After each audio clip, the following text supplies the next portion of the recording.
6 of the NBA Finals tonight. Bucks have a chance to close the door to your 2021 NBA champions. I'm not sure where Spread and Tyler are right now. They should be here, but they're not. So we're going to get the ball rolling. What's going on with the people in the chat?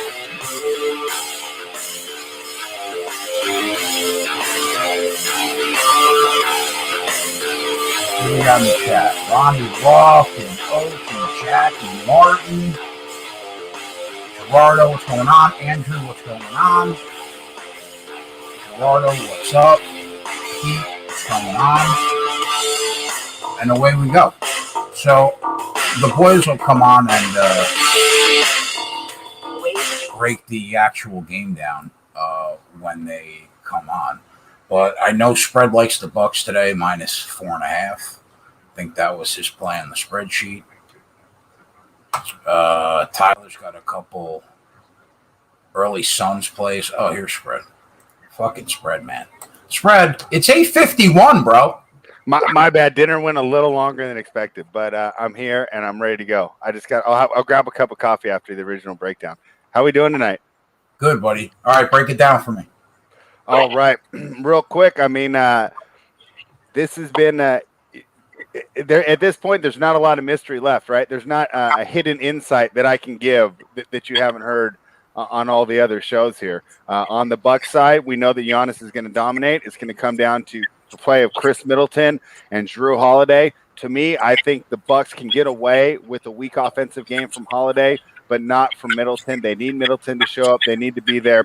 At home, I do expect the rest of the role players to play well. On the flip side, on the Suns, what did we see when we were hanging out watching the game on Saturday night, right? The Bucks seemed quite content to let Booker cook and take everyone else away, not give away a lot of three-point shots, not double Booker and let him work. He scored 42 and they lost. Expect to see that for them to play better. Chris Paul is going to have to play better. They're going to have to get Ayton involved a little more. And then, of course, the random role player is going to have to show up. We need a Mikal Bridges or a Jay Crowder or one of those guys or Cam Johnson to really have a big game in order for the Suns to win. I've been on the Bucks, pretty much the whole playoffs. So, I'm not gonna jump off the train now. But on Saturday, I said, hey, before the game, I said, it doesn't matter who wins, Bucks are going to win Game 6. But the more I've looked into it, I do like my play. I do think we have an edge, but I don't necessarily think it's a sure thing or a slam dunk. I think there's lots of ways that the Suns can find a victory tonight. Anything behind this?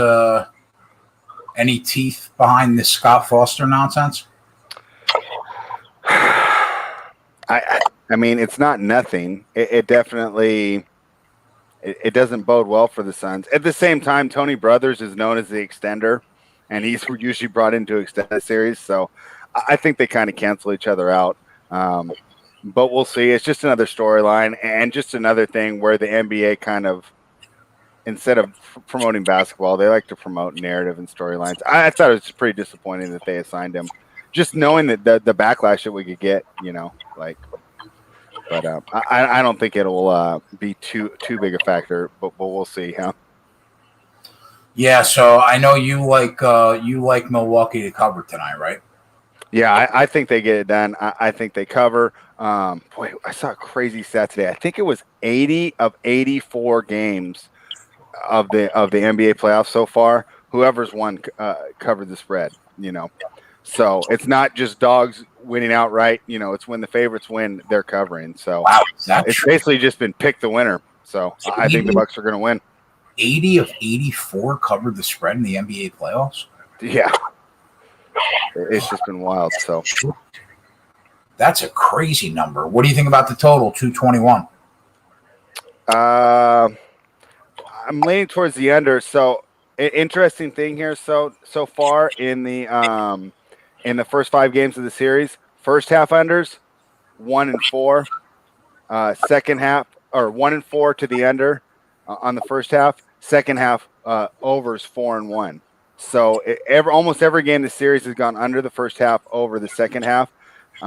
If you like the under, which I do, I like the first half under more. They seem to be picking it up here in the second half. and really slow first quarters. I do like the under overall, but if you're going to get involved, let's play that first half under. I didn't have a chance to watch the NBA rundown today. Did you guys like any player props? Yeah, so we went for a Crowder over. He's at over, I think, 10.5.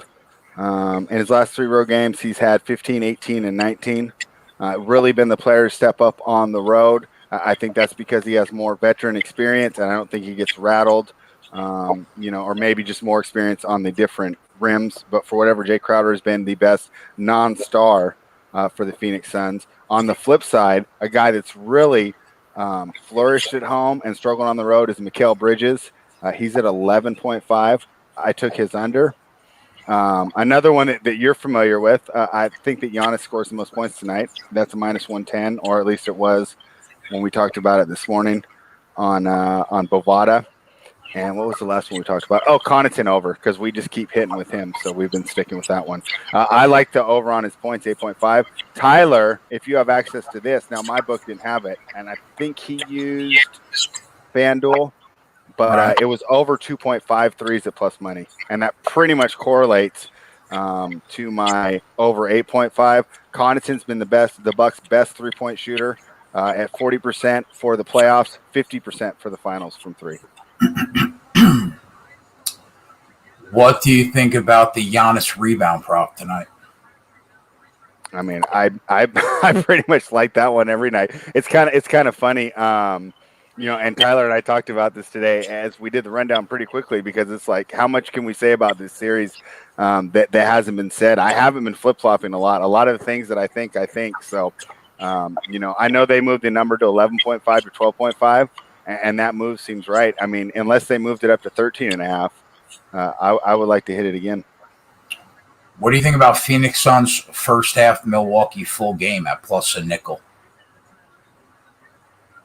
I don't mind that. I think the first quarter look that Tyler had is a little safer there, because the issue is, and this is something where, talk about not flip-flopping, but one thing that I was wrong on pre-game or pre-series, I thought the Suns were going to have the stronger bench, but that hasn't been the case. In these minutes when Booker's not on the floor and when Ayton's not on the floor, they're getting absolutely crushed, and those are happening during the second quarter. So I like the Suns' first quarter. Is this a private show, right? No, it's a public show, but it's okay. All right. Well, yeah, I was going to say, I know Tyler likes the Suns' first quarter, and I know that Coop did a great job on the last 2 or maybe 3 shows we've been on, selling a couple points on that first quarter and hitting plus 150s and plus 170s. Yeah. Jay to get to the box. No box wine on a Tuesday night. What do you have? On a Tuesday night, Andrew? No shot. But for that Saturday UFC show, about minus 600. Well, that's Saturday nights though. That's what America does on Saturday night. So I see we got a pretty fun chat. Ronnie Lofton hanging out, one of the biggest Suns fans. Wack Prescott, Jonathan Nelson, Lotus Scalper, and Aaron D. Andrew Gardner. What's up, guys? I wish there was a line for Suns first quarter, Bucks full game. Yeah, I know. I like that. Can't find that line though. Yeah, I think the best thing is just hit those the alternate ones. I'm trying to think. What is it right now? Giving points away in the first quarter. Yeah. Because I think the money line is plus 130. So if you make it minus 1 or minus 1.5, you'll probably get to plus 150. I mean, minus 2.5 is plus 185. Yeah. I mean, I don't necessarily think that's the worst look. Yeah. Minus a half point plus 120. Oh, I like that a lot better, actually. It just seems a lot safer. Minus a half point plus 120. Yeah. You're still getting plus money. And you want me to throw anything at the bottom of the screen? Yeah, let's do that one that we just talked about with the first quarter. Suns money. Yeah, for the first quarter, and then let's get the first half under. What do you have for first half under? Hold on, let me write this at the bottom first. All right. Suns minus a half. First quarter plus 120.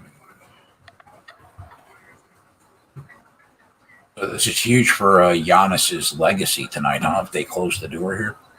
Yeah, I mean, a lot of the things will be going on here. So let's see how he does. I mean, he's been the most consistent thing going for the Bucks this whole series, right? I mean, Middleton bounced back and forth. Holiday, he's been great defensively every game. Not always there on the offensive end, but Giannis has showed up on both ends of the floor all series. I think he's the one thing we can count on the most looking into tonight.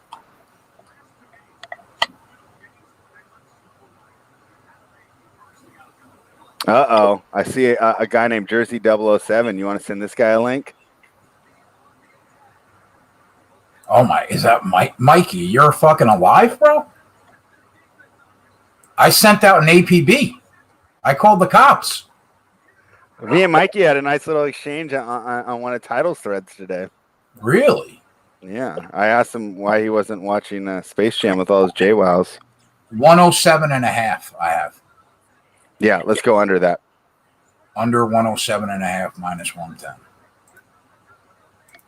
All right, hang on, Mikey. I'll send you an invite.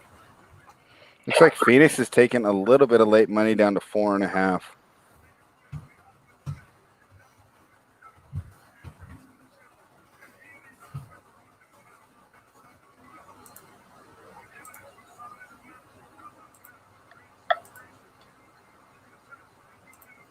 What time did Tyler say when he was coming on?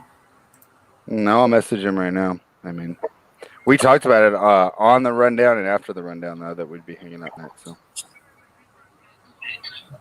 maybe you took a little nap. I know that I think you worked last night.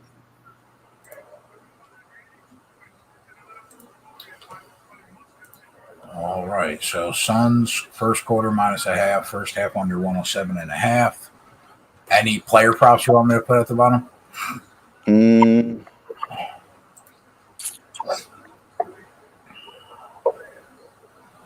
No, we'll hunt those live. I mean, I gave those out if people want to get on them. But for the show's purposes, let's do the rest of them live.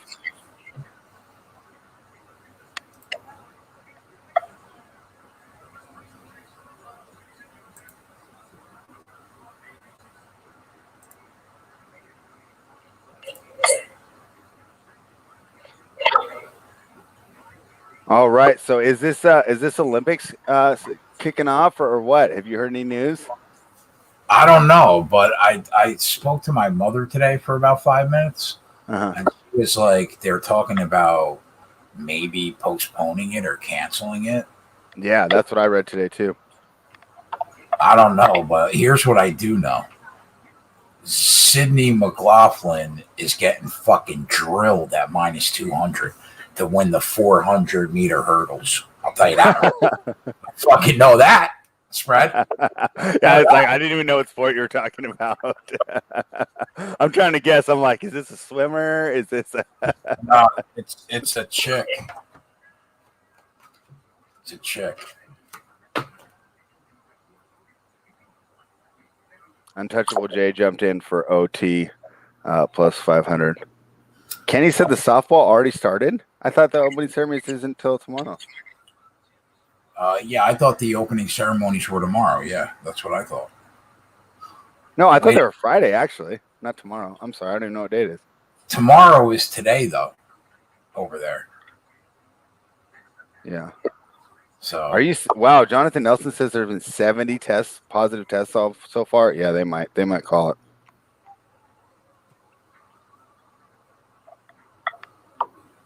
All right, I'll be right back. I'll make a cup of coffee.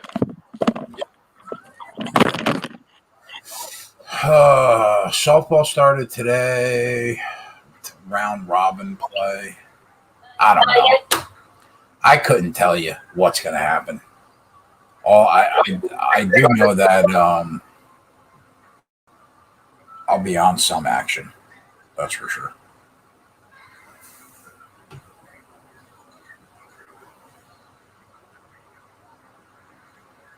I was thinking about like doing shows for it, but I'm not going to do shows that nobody watches. Who's going to watch? It's a 13-hour time difference from me in Jersey. So, what's going on, Mikey? You mutt. No, am I not on the camera? How about now? You're on the camera, bro. What's up, motherfucker? Bro, congrats, you're alive. That's good to see. I'm alive. Well, It's good to see when you're alive, bro. You know what I mean? Oh, dude, I'm so tired. So I started to come on today. Did you make any bets in tonight's game, Mikey? No, because I know I'll stay up and watch it.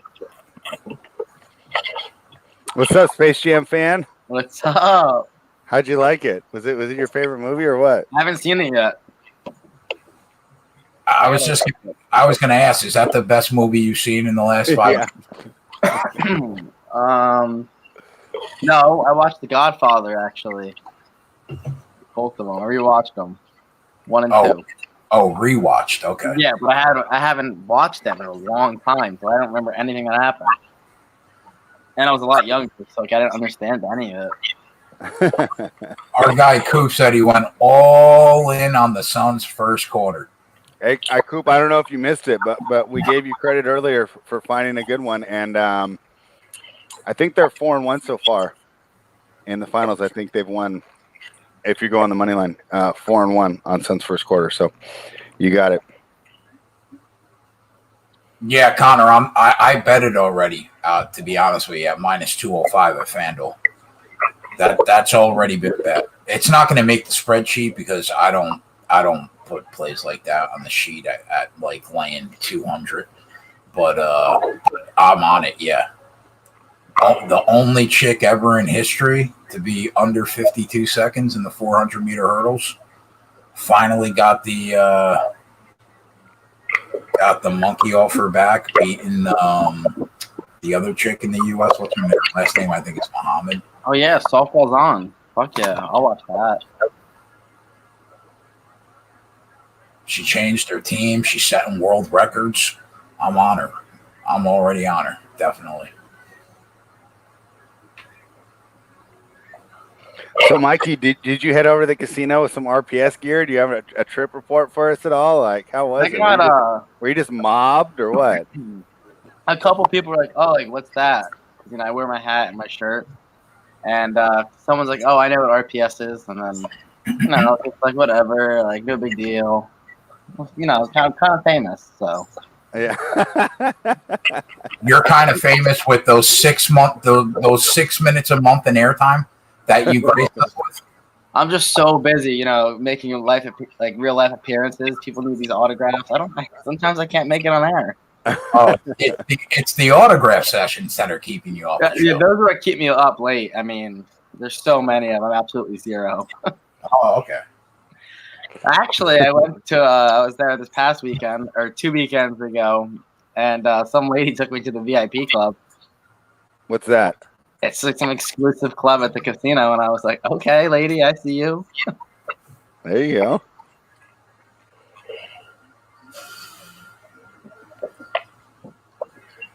So, Mikey, I missed it. You didn't give a breakdown of the game? You didn't grace us with the basketball knowledge that you always bring to the show? Dude, I want to be honest. I haven't watched 1 second of the NBA Finals. You really haven't? They're on too late. I'm not up. Dude, I'm usually asleep. I can't even, bro. I can't Look, even. Kenny knows. Kenny goes, surprised to see Mikey awake this time of day. I'm usually passed out. Yeah, he's not even joking either. No, Peg's always asking me to come on. I'm like, dude, if I'm up, I will be there. The problem is, 8:45, I'm asleep usually. I mean, it's 10 after 9, and you're actually on the show. Barely. I'll be honest, Mikey. As NBA season wraps up, I might be switching towards that too. Well, I told Spread, I'm like, I'm coming on tonight. Don't tell Keg. And then like I got home from softball. I showered, and I was like, I'm going to go to sleep. And I was like, oh my God, I told them I'd go on the show tonight. I have to be there. Like I can't fail this time. I have to stay up. I need some water, and now I'm up for a little bit. Yeah, and to be fair, I think Tyler's probably still sleeping after working all night. So I'm so shocked, dude. Mikey needs to put his pajamas on. Marty, dude, I'm in my PJs. I don't have any pants on, dude. Oh no! You see now? you see? Did you see when Mike Wilbon didn't realize that they were having those chairs, and he showed up like in his blazer and everything? He had shorts and flip flops on, like under the tables that you could see. And you can see under it. Yeah. Rico said, "Did I smash? No, it's in the works. I think I have to have a couple drinks in me before I smash that one." Boot him now, get him off. Dude doesn't know shit about sports. Oh my god, I'm getting attacked. All right, so here we go. We're starting, and Mikey, as the historian, what does tonight mean for CP3's legacy? Dude, how old were you when he was drafted? Like 3? I was just gonna say that. This is huge, right? This is huge for CP3. Yeah. I mean, they don't get back here next year, right? No, probably not. They had a very easy path. Well, the only thing though is they do have flexibility to make moves more than some of these other top contenders. Like the Bucks are pretty much stuck in this roster, you know. Yeah, but does CP3 put up the same numbers again? I mean, all these players are playing so well into their late 30s. You know, it's just it's a whole new world. I was just thinking because how many teams were hurt with key players, right, Spread? Right. But some of those might continue, right? Like the Clippers, Leonard might or might not even be back. You know, obviously the Jazz were hurt by Mitchell's injuries. Anthony Davis and LeBron. LeBron's really old, and you know Anthony Davis has always been injury plagued, so it's not necessarily out of the realm of possibility. Not to mention, most of their players should improve. Like Booker's going to keep getting better, Aiden's going to keep getting better, Bridges gets better. You know, really the only ones that are like on a decline are Paul and Crowder, Saric maybe. You got Denver in the West too, right? They were Murray got hurt. And you gotta know Warriors are probably gonna be the top 8 next year easily. No playing. Yeah, I think so too. Giannis already dominated early. What a great block, and then getting to the rim, and that's exactly what they need from him. This will be the night where Giannis goes off, right, Spread? When I had him last game. Fucking Giannis. Oh my god, these girls in the softball game are wearing just regular gym shorts out there. Is that good or bad? That just doesn't make sense. Why aren't they wearing pants? I was going to ask the same thing. Is that good or bad? I don't know what that is. You're in a softball game. You got to wear pants. I mean, for girls softball, I feel like. On turf, you're just asking to cut up your name. You guess they don't want sliding, huh? Women's softball instead of a stupid basketball game. So wait, you don't even have the game on right now? No, I got distracted. Oh, you got to at least put it on right now, Mr. Basketball Historian. I am. How is he going to talk to me about legacies? Oh, dude, I hope Giannis wins. Where is it? What are your thoughts on the Mets first in the NL East right now? Dude, it's tough to watch. I watched that game last night. Like, I came home from softball, went to sleep, and I woke up and I saw they were going into extra innings, and I was like, all right, I'll watch like an inning or two. And then I fell asleep right before they hit like 2 home runs in extras. I was pissed. But I mean, Mikey, did you see that? Booker almost put Tucker on a highlight already, where he almost rolled his ankle and then can't make the shot here. A lot of misses early, pretty good for the first half unders. It's only 2-2, and we've already played 2.5 minutes. Is Title at this game? No, he's at that Deer District though. I don't even know what that is.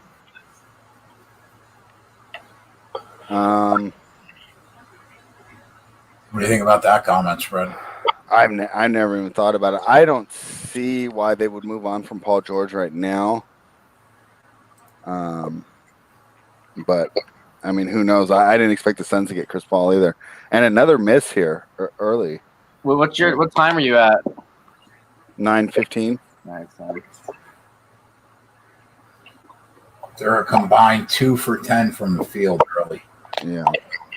Oh. So the one trend I mentioned with the low first halves and the high second halves seem to be in spot. And just like last game, and this is why I didn't go back to Tucker, he's not shooting those corner threes anymore. I don't know where his confidence went there. Fortunately, he's such a good defender, he can get away with it. But I'm surprised. He did this last game, too, where he wasn't pulling the trigger on those corner threes. And I'm really curious about that because it's kind of his bread and butter as far as being an offensive player. I mean, this is good for our first half under. Yeah, it's fantastic. As Holiday gets to the rim, it's not able to get it down, but it looks like it's still Bucks ball. Dude, if the Bucks end up winning the series, I could see the 76ers winning it next year. The total's Why do you down. say that? Because you have a guy like Giannis, great, good defender, who can't fucking shoot, and then it's going to be Ben Simmons' turn. And then everyone's going to not hate on Ben Simmons. Boom. Everyone's saying that Giannis isn't going to win because he can't shoot. But, I mean... Well, I'll be surprised if Simmons makes it to the trade deadline in a Philly uniform. Well, that's also true. Total down 10 points right now, spread. What is it at? 97.5 in the first half. Oh, for the first half. Oh, okay. I was. What's the full game at right now? 2-11. Wow. Yeah. So about 10 point there too. Someone says, is Lindor worth it? Oh, yeah. Lindor's worth it. Yeah, wait on it.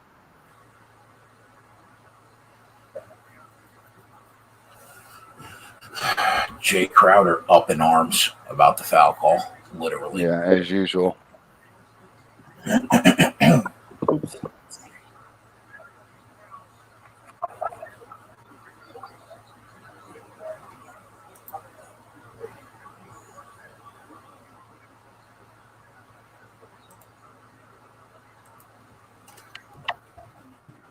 Mikey's on the full game. Under. That's not a Mikey in the chat. It's not a bad look. Like I said, I like our first half a little better though. As they seem to got better as the game goes on. And a nice little roll there for Giannis. That's a good sign. Did you see, Jay, that they have 65,000 people around the arena? Outside? Yeah. No. They have 65,000 people in that area, like that they're showing right now. Is that the entire population of Milwaukee? If you made this area a municipality in Wisconsin, it would be the 10th biggest city right now. I posted that and sent it to Tidal on Twitter today. Your district is 65,000. Would be the 10th most populous city in Wisconsin right now. That's crazy. Did you see the about Aaron Rodgers spread? That he might not show up? Like they tried to offer something like they tried to offer him an extension. Yeah, and he turned it down. Yeah.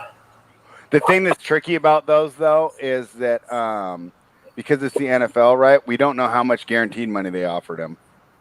So they could offer him a 5-year extension, but we don't know. It would have made him the richest quarterback in the NFL. Oh, really? Yeah, they said it would have been the richest quarterback like in the NFL, maybe like ever or something. They said he just doesn't care about the money, obviously. But like, even if he cares about championships, that your best shot to win a championship in the next 3 years is where you're at. New York Giants. Oh, here we go. What do you mean? They got a better defense than Green Bay, and they definitely have better weapons all around. You are fucking delusional. You're telling me that you take Daniel Jones, you put him on the Packers still make the playoffs? Did you just say better weapons? Yeah. Who? All around. What do you mean who? What better weapons? Kenny Galladay, Darius Slayton. They got the best wideout in the game on their team. All around, Jay. Saquon Barkley. Ever heard of him? Bro, Saquon hasn't shown us that he's better than the last year. Yeah, last year, week 2? Yeah. Come on. Oh my god. And now we got an Eagles fan in chat. It's getting out of hand. How can you come on the show and not expect an Eagles fan from Philadelphia, one of the biggest? Wait a minute. In what world is Aaron Jones not better than Saquon Barkley? Like, on what planet do you live on? I mean, considering Saquon's probably like a top 2 running back in the league, and based on what? it's just a fact. What do you mean based on what? What, Keg? What are you talking about? Tyler, would you rather have a healthy Aaron Jones on your team or a healthy Saquon? I can tell you right now, Saquon was outrushed in week 1 last year by Ben Roethlisberger. I ain't taking that motherfucker. I thought since isn't Saquon a local guy, Tyler? I hate Penn State. We're talking talent-wise, Tyler, not Giants. Here we go. Talent-wise, who's a better back? You're fucking Aaron Jones. You're adding numbers, bro. I don't think that's of all the things that Mikey said. That's probably the most defensible. I agree with the all-around weapons because they do just have more names, but the 2 names on Green Bay are better than any the Giants have. That's such a bad take. I cannot believe you guys are giving Saquon all this hate. I mean, he's got to at least show us something first. Yeah, I mean, going into last year, I was arguing that he was like the best back in the league. All right. Put it this way: you think Ezekiel Elliott's the best back in the league, like one of the best backs in the league? No, right now everyone would agree that Christian McCaffrey is the best, right? It's McCaffrey, it's Cook, it's Henry. You just have a list. You got a list of like 4 or 5 guys. Yeah, Okay. Kamara's on that list. I think Aaron Jones is on that list. Oh, that's because you're higher than a kite. And I'm a big Aaron Jones guy. He might be at the end of that list, but I think he's on the list. I'd say he's like 6 or 7. No, thank you, not right now. I mean, I'm just a All right. one guy. Well, Tyler, we'll have plenty of time to debate running backs later. Have you watched the game so far? What do you think? Yeah, it looks like shit. No one can make a shot. They're giving Giannis already these ticky-tack fouls, but he can't even handle the ball. It's going to be a fun one. I'll be out of here by halftime, it looks like. Yeah. Well, I won't DM you for the rest of the night if that's the case. I'll wait for a couple days before I start sending you Alperin Sanguine. Giannis stumbles down the lane like a puppy over his big paws, and they both go to save him. You're not going to be well liked in the Discord with comments like these, Tyler. I don't care. Someone said McCaffrey comeback player of the year. Yeah, that Bucky in the chat says Chubb too. Chubb. Yeah, that's true. Yeah. There's so many good running backs. I think that's fair. Yeah. Kenny says, "What about Kamara?" I just don't know. It feels like he will never be the same after his leg problems. Oh my God. Yo, get this untouchable J guy out of chat. He said Eagles will shock the world this year. Are they going to go 0-17? Is that why? I muted. I mean, what is going on? Oh, man, you know this is going in, right? I think the Eagles will finish, I think, dead last in the NFC East this year. Yeah, I mean, I agree. They have the worst all-around team. I would think Washington or Dallas will be 1 and 2. Giants will probably be 3rd, and Eagles will probably be 4th. I think Dallas takes it. They should. I think Dallas should take it, actually. I think it's Washington's to lose. Tyler, are you watching? Chris Paul's not 100%. How does he not just take that straight to the rim? I don't know. Middleton. Just like I said before, everyone wanted to put an asterisk on the wing if the Suns won. This ring don't count.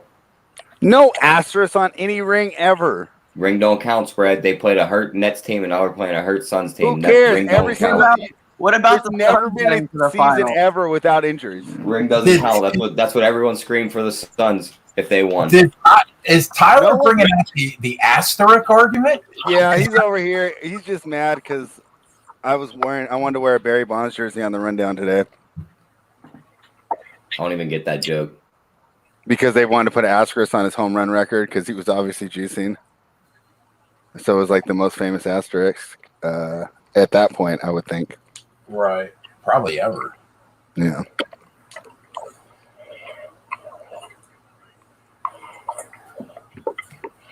Yeah, so Air Watto's talking about that play. I mean, it just seems to me that he doesn't seem 100% if you're not going straight to the rack. Why would you throw it to an 8 in coverage rather than going there? Oh, Sumner, no asterisk. Oh, gosh. Yeah, but spread, you still get paid on your bets. Yeah, I know. Asterisk. We're just making conversation. We don't have a lot of made shots to talk about. No, thank you. No, thank you. No, thank you. Is that a cake pop? Bro, I won't spread eat his cake pop on the live show. It's kind of weird. Is he embarrassed? I don't know, but I'm sure Varun's loving it if he does. I muted myself. Why? You don't want to put this in your mouth? I mean, Varun's rock hard right now.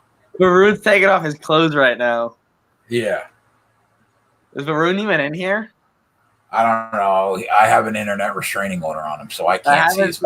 I haven't seen Varun's name in chat in ages. He was always good for a take your shirt off.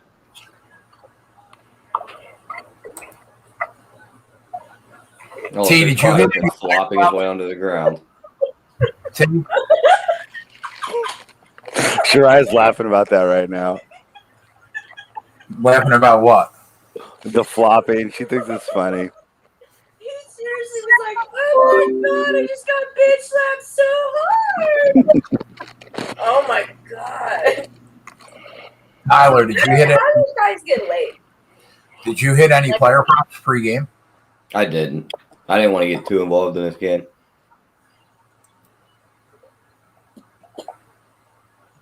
I mean, Chris Paul looks like he's in utter disarray right now.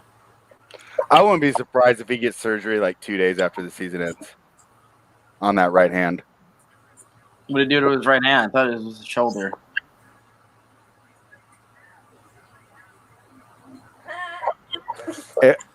Sorry.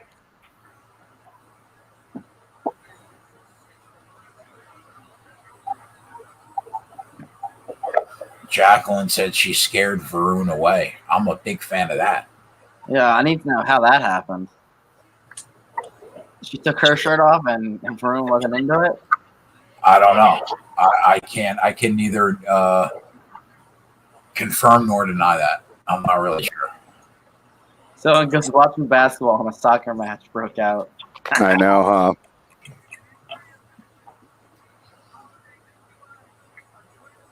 Bobby Portis just draining 3 balls, huh?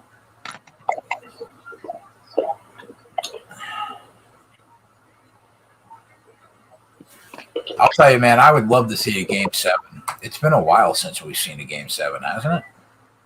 2018 was the last one, right, Tyler? We talked about it today. Was that on the show or after the show? It was 2016. I can't remember who won that. Why do I think that was Cavs. 2018? No, it was a joke. Was that the only Game 7 in their 4 years time they went together? Yeah, because then Durant showed up and 4-0'd them and 4-1 them. Oh, yeah, with the super team. Oh, yeah, I forgot. My bad. Fucking Mikey.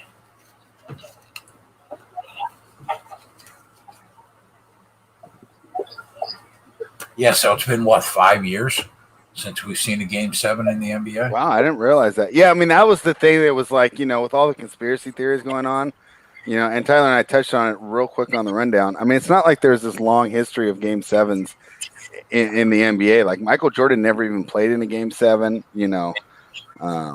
Because he was too good. That's And they why. had weak competition. So, I mean, it was probably easy.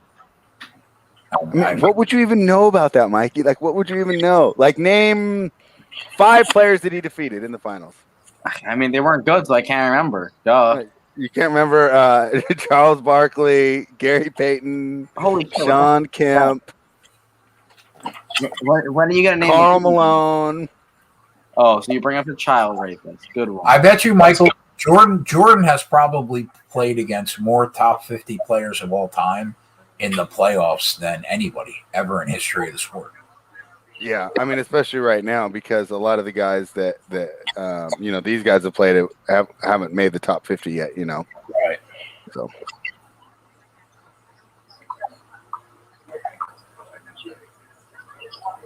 I hope this is IRS. Tyler, do you have a live Booker prop? Do you think he heats up? No, 28. Oh, so it hasn't really moved that much. No, Okay, what's that spam in the chat? I have no idea, but I blocked it. All right, that's what I was asking. That's Varun sending his OnlyFans, I bet.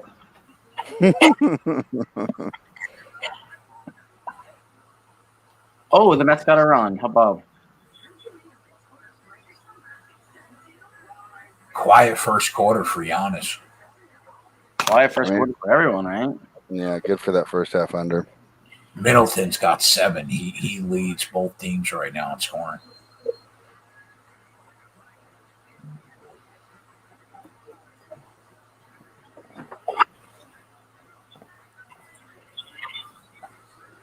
Mikey, do you watch college ball? Baseball? No, basketball. Yeah, a little bit. Okay. Are you gonna have hot takes in the chat on our draft show that me and Tyler do? Did you do one? We're gonna do one next Thursday. We'll do it the day of the draft.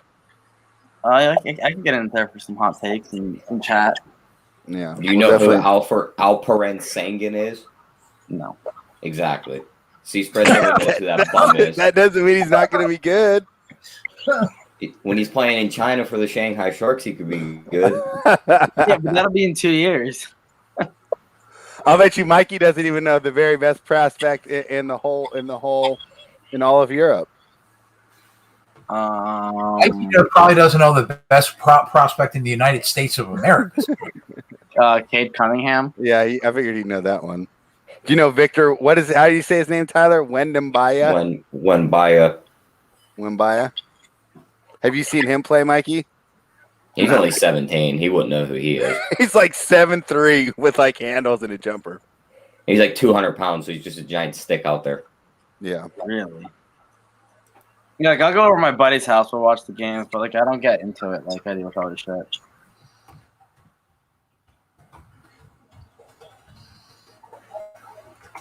Isn't the guy coming over from Europe supposed to be like a top 5 or something? Or he's supposed to be like really good? That's the guy I like. But don't they have one of those every year? No. Do they? Yeah. No, because first of all, every year there's a different foreign guy that's supposed to be like but 5. like last year, like Killian Hayes, like he came from the French league, so you can already like take that out. Like nobody good comes out of the French league. Yeah. Denny was supposed to be the one last year. Yeah, but he came out of the Israeli league. Like, isn't the guy coming out this year not even coming from that good of a league? No, he's coming from the Turkish league, which is supposedly the second best league. Yeah. Oh. Oh, that's a nice move by Giannis. How's that for a bag, Tyler? Always be good. I feel like that was like known he's going to be good. Tyler, if they take this Cunningham kid number 1, who's the second best? Who goes number 2? You think? Oh, that you just teed that up for Tyler. That's the same move he does every game, spread. There ain't no bag in that. That's a fucking. That's a. I'm a big fan of annoyed Tyler. He said, look at his bag. It's the same spin move to the rim he's done for 8 years. This is the Tyler that's got no time for any kind of nonsense at all. Yeah. And this is my favorite version of Tyler. Yeah, between me and the Bucks, we're definitely going to bring him out tonight. What's up? I just dropped 2 units on this game already. Fun time. Why, yeah, the first quarter? First quarter and first to 10. Oh. Yeah, that blows. We'll get it back by the end of the game. Yeah, I ain't getting it back on the sheet, though. 17. But, I mean, if you like anything live, on the live,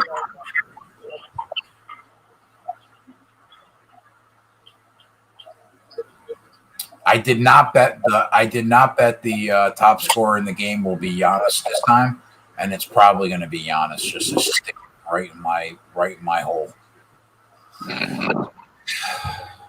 He's got 9 now already. Like 3 minutes left in the first quarter. Now he's got 10. You think he goes for 40 tonight, T? I mean, I don't know. His live number right now is 35.5.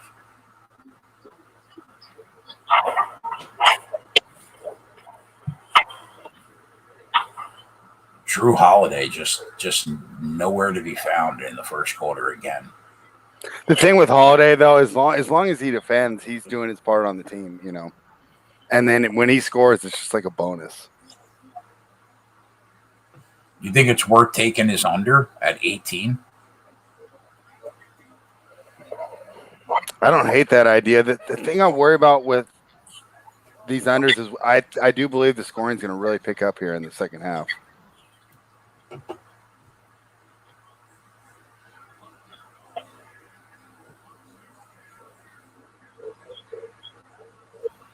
Chris Paul's got 3. His number's still 20.5. That makes sense. He tends to really up his usage in the fourth. Man, is this going to be like a rout where Phoenix just isn't in the game at all? I don't think so. I don't think they go down without a fight. I think they've got to run in them at some point. Would you agree, Tyler, or do you think that? Do you think it's going to be wire to wire? I mean, to be honest, Fred, I got nothing on this game. All right. I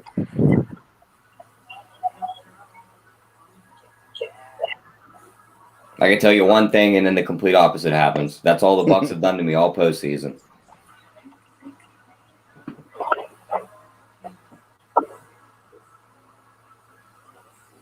Yeah, they're a 10.5 point favorite already, minus 550 on the money line after 1.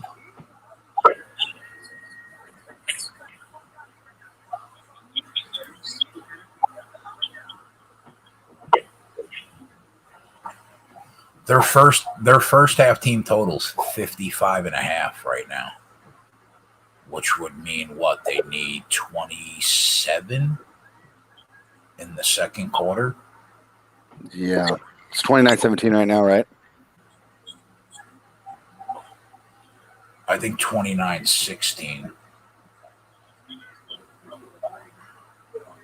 The Suns' first half team totals 43.5.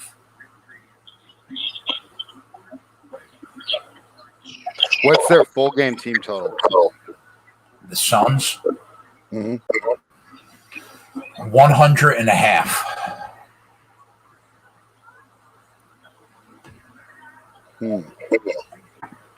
Looked like 119 the last game.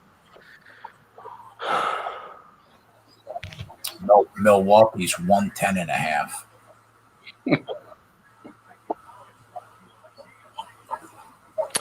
Interesting stat. Whoever's won the second quarter has won every game so far.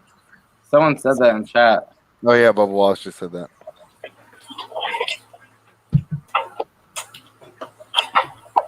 If only Bubba Wallace guy came with interesting NASCAR tidbits. rather than just back Bubba Wallace every week. Oh, yeah, narrator. It wasn't his week last week, even though when we were on the show last week, he said it was going to be his week, huh? Did you see the rocket that went into space? No. What, the Elon Musk just the tip? No, it was Jeff Bezos, wasn't it? I mean, Jeff Bezos just the tip. Yeah. There's a picture of it on Twitter. That was good stuff.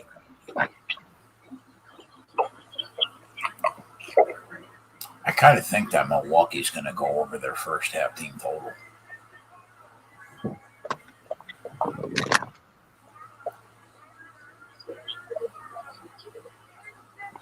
The only reason I'm not like really, really happy about the way this is going is I do feel for our guy Ronnie Lofton, man. Loyal Suns fan, and to be up 2-0 and drop 4 in a row.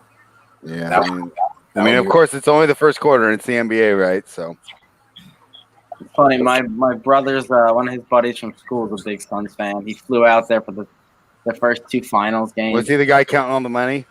No, please, he doesn't have money like that. I mean, but he flew out there and, he's like shit talks everything about every other team. And I'm just hoping they lose just so that kid just sucks it. All right. You'll be able to enjoy that. All right, we got some Jeff Teague minutes. We'll see how well the Bucks endure these. Campaign in the game. Boy, I mean, they're just not getting the rolls. I mean, that was a great move by Campaign. And I think with the way that Paul is playing, these Campaign minutes could be a kind of a spark here for Phoenix. Campaign plays faster, way less deliberate. Boy, another one that just didn't want to go in. You just a lot of good shots not falling here. But with Campaign on the floor, I think they might have a little more intensity. Down by 12 or 13, you're right, 19 to 29 to 16. This might be the spark they need.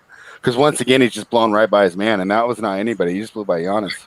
Is this a normal rotation? Like, does Giannis normally play at the start of the second quarter? I mean, they've been switching it up. Remember those 2 games that we watched where he jumped out and we thought that was some new strategy, and then he came out and said, no, I just had to pee. Yeah. And then, my guess is that he'll come out from 9 to 7. But, I mean, all these guys are going to go 42 to 44. Like, Paul's already back in. So he got, what, a minute and a half rest? Yeah. Grab the net. Did they call that? No. As much as a Bucks backer I would like, I don't really think it affected that shot that much. All right, and one of the guys that I follow, and I retweeted his thread, talked about this lineup right here, and he was all for it. The idea is now we have 2 ball handlers. They can't just focus in on Paul. And let's see how these Campaign Chris Paul minutes work. Campaign's eating right now. And I don't know what they just called.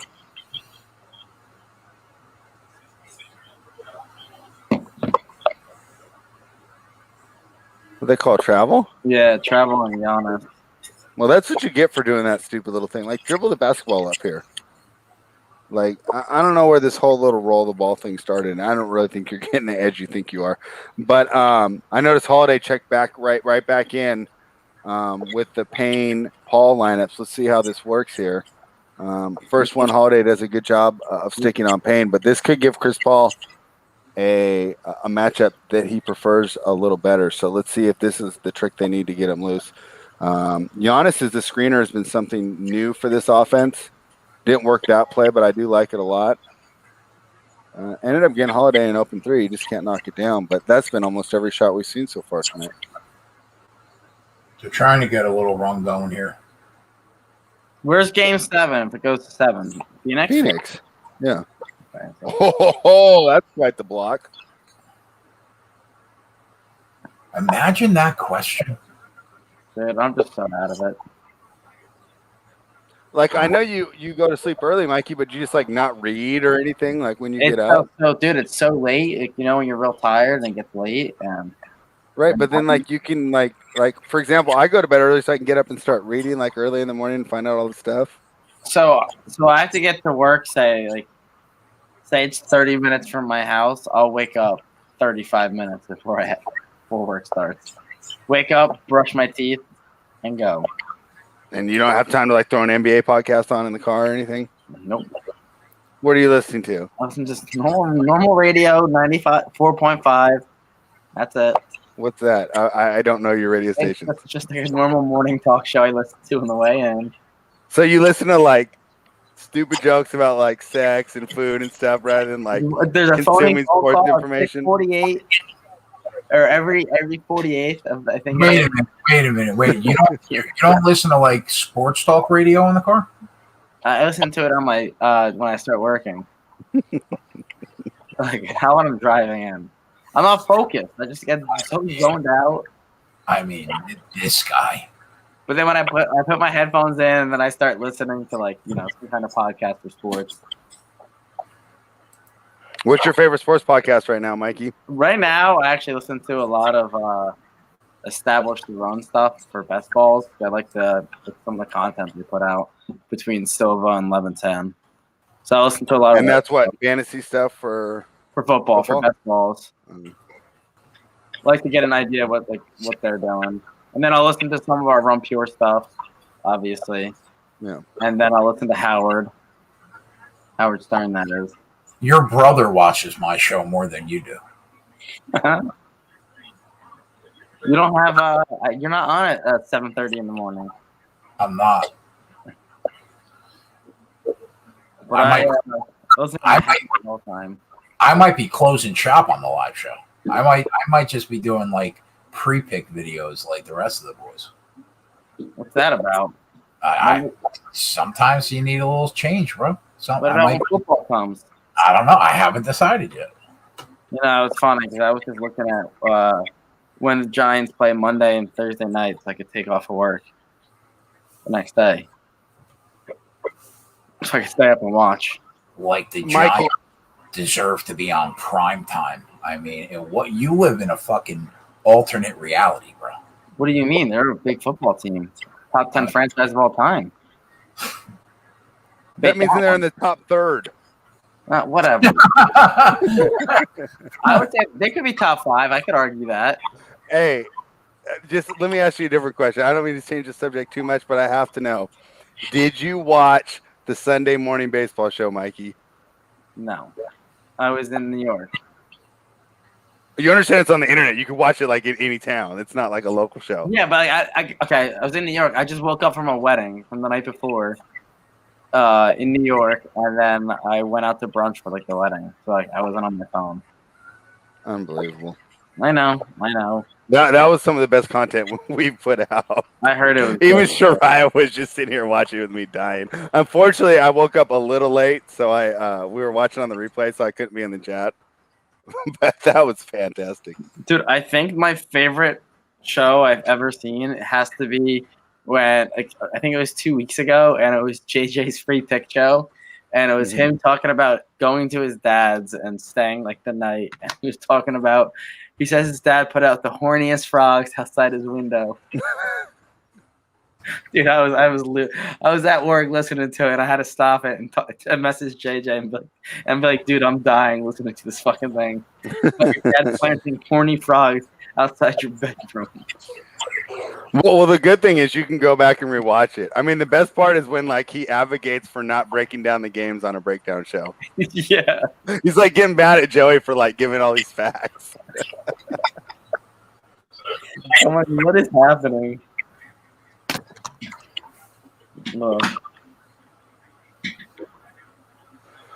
Jamil Stone says Phoenix is still in this game and they're playing bad. Yeah, I would agree. Like Bubba said, great start for Phoenix here in the second quarter when Milwaukee had the chance to slam the door. Phoenix jumped back in here, and they've cut this lead to 4 now. Yeah, but Milwaukee hasn't even scored. They haven't scored a point in 3.5 minutes. Yeah, it's absolutely terrible for Milwaukee backers. That is. AKA spread. What's up? I said also known as spread. Milwaukee backer. Yeah, AKA me.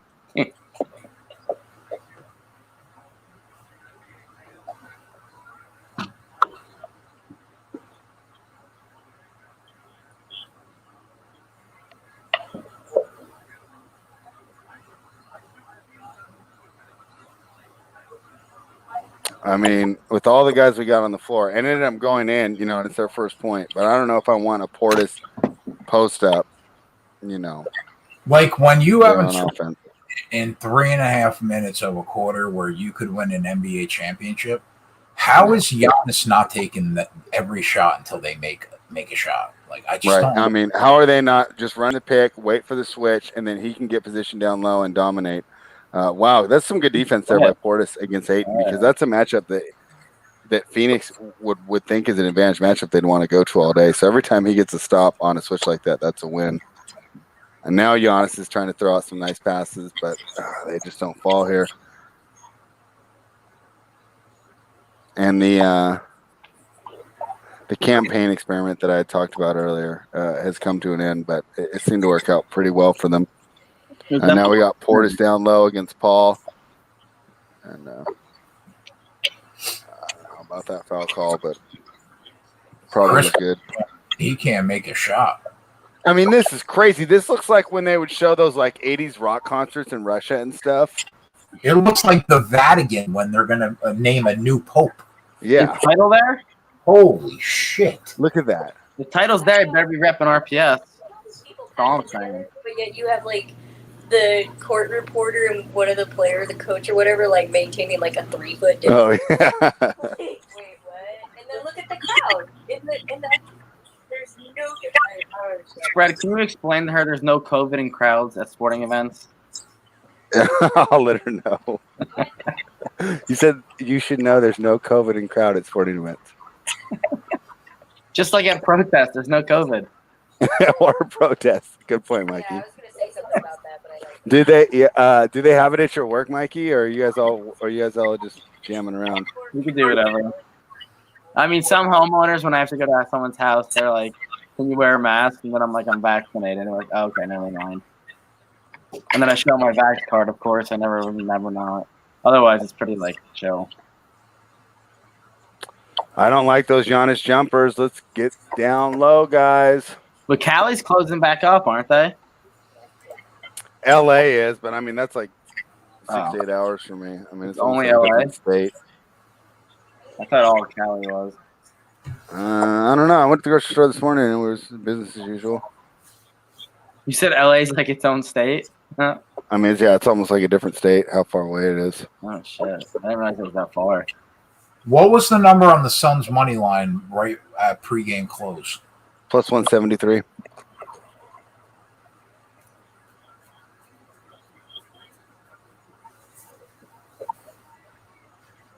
Someone said 18-year-old Olympic team vaccinated and tested positive for COVID. Yeah, I mean, 2 blocks in one play, but I think they got a foul there.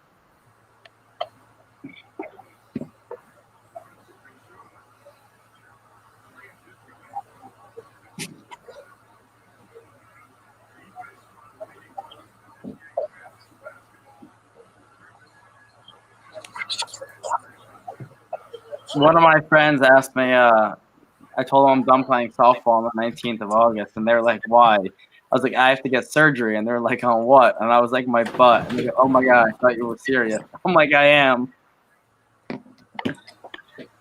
God. Tyler, what's been key to the comeback here?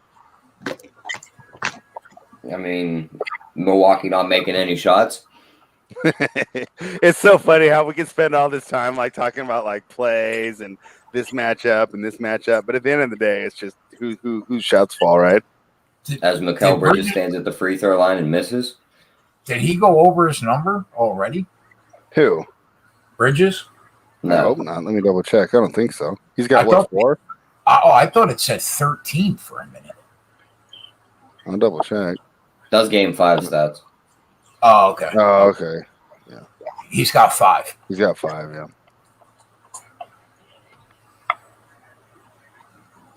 And that's an absolutely terrible shot by Holiday here. This Bucks offense is just, I mean, it's just falling apart. It's almost like the exact opposite of last game, where the Suns offense, they just stopped doing everything that was working. I might take the Suns money line and just root for a game 7. Tyler will be rooting with you. I know. I don't want to fuck you. I don't want to fuck your bet though, Spread. I know you got. I'm not tripping. It's not tripping. I'm not tripping. Guys doing anything for the trade deadline?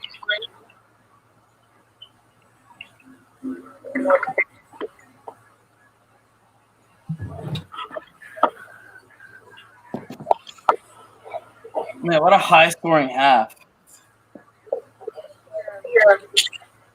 Hey, Jay, Shirai wants to know if JJ and Joey are going to do a trade deadline show for baseball. I have no idea. I could ask. Yeah, I'll just ask him in the chat. But I'll let him know that's something she would definitely want to watch. So the Mets get Chris Bryant, right? Is Chris Bryant still a thing? I mean, if he's on the New York freaking Mets, he is.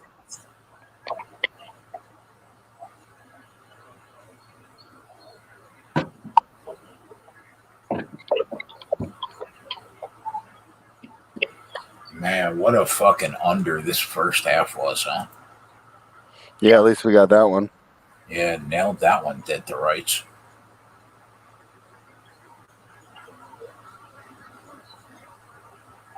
The number is 89 right now live. What did it open at? This Bucks team scored 4 points in 7 minutes of NBA basketball. We got it at 107.5. Oh shit.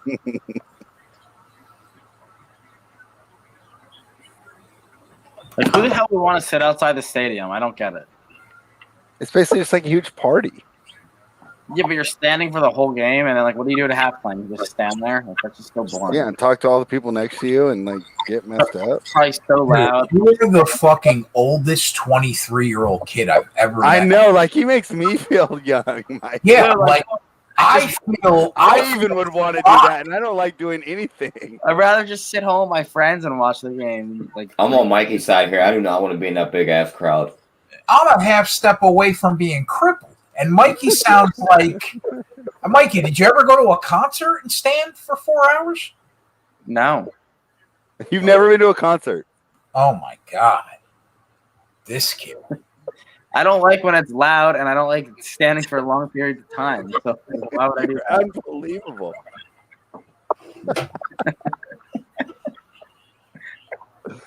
This is unbelievable. There's never been like a concert where I'm like, I want to go to that. I don't even have words.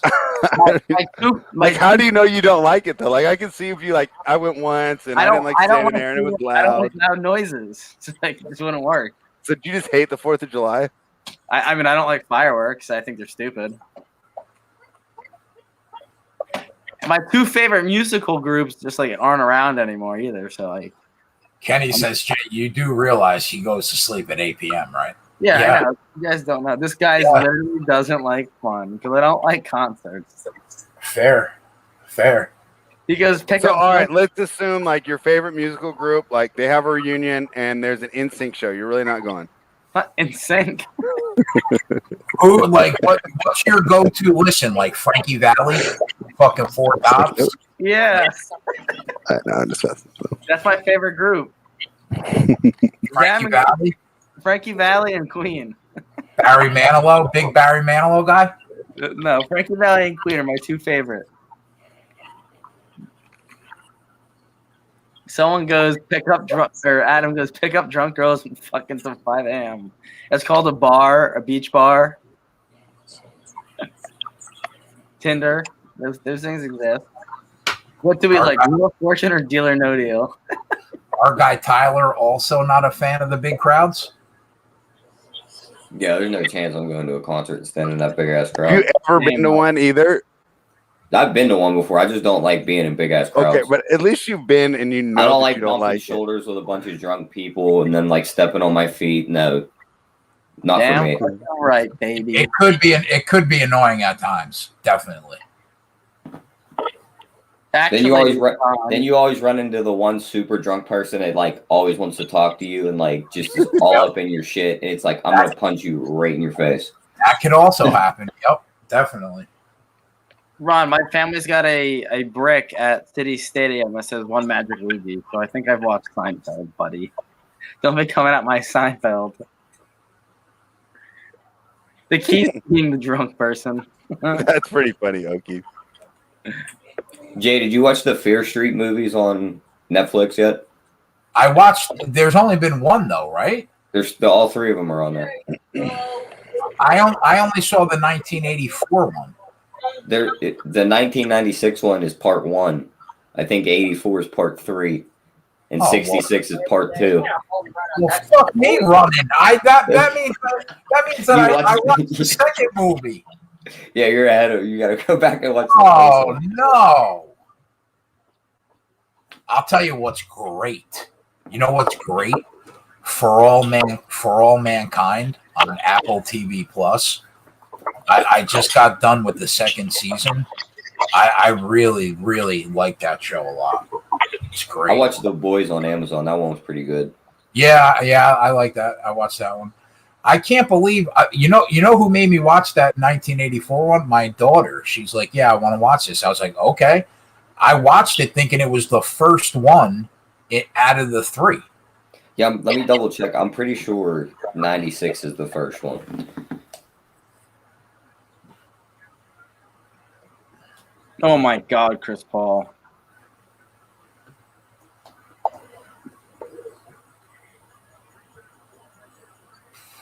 For All Mankind's worth a watch, though, T. Yeah, Fear Street Part 1 is 94, Part 2 is 78, and Part 3 is 66. Oh, wait a minute. Part 1 is what? 94. Did you watch the one? Then I think that's the one I watched. Then I think that I watched the It first. started one. off in the mall, and then they ended up like Yes, back at the school. Yeah, then you watched the right one. Okay, all right. So what's the second one? 1978. All right, that's getting watched. That's getting watched tonight. And then the last one is 66. All right.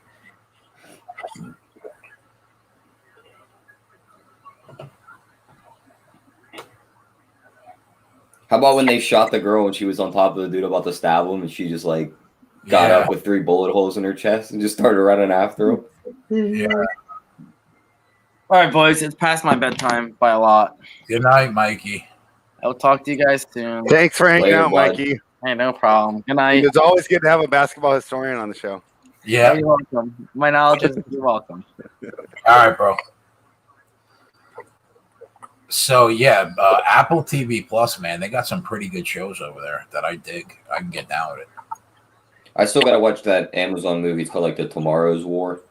Oh yeah, that's definitely worth a watch. You should watch that tonight. That's worth a watch.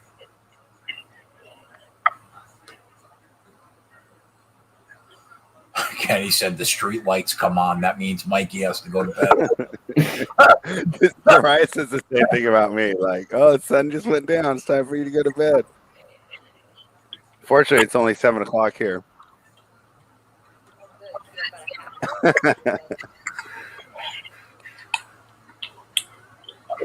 So the Suns are even money now. I was going to take them at plus 250, and I didn't. What do you think, Tyler? Is this second quarter going to hold up? The second quarter trend? I mean, if the Bucks just want to keep going away from their offense, it worked. It Bro, should, but they've outscored them 23-7 in the second quarter. It's unbelievable, man. I thought this was going to be the coronation. You know, So did I. I felt like this was going to be a 25-point. I wonder what the feeling in the arena is. I wonder if there's that, you know how like when the whole crowd knows, like I almost swear for like certain franchises it gets worse because it's like almost like the arena gets attention. Spread. I looked at the dates of the U.S. Open. I thought it was a lot closer than it is. It's not to the end of August. Yeah, it usually ends the day NFL season starts. So Yeah. it's usually week 4 preseason it starts. Jay, how much do you think Cam Akers tearing his Achilles hurts the Rams?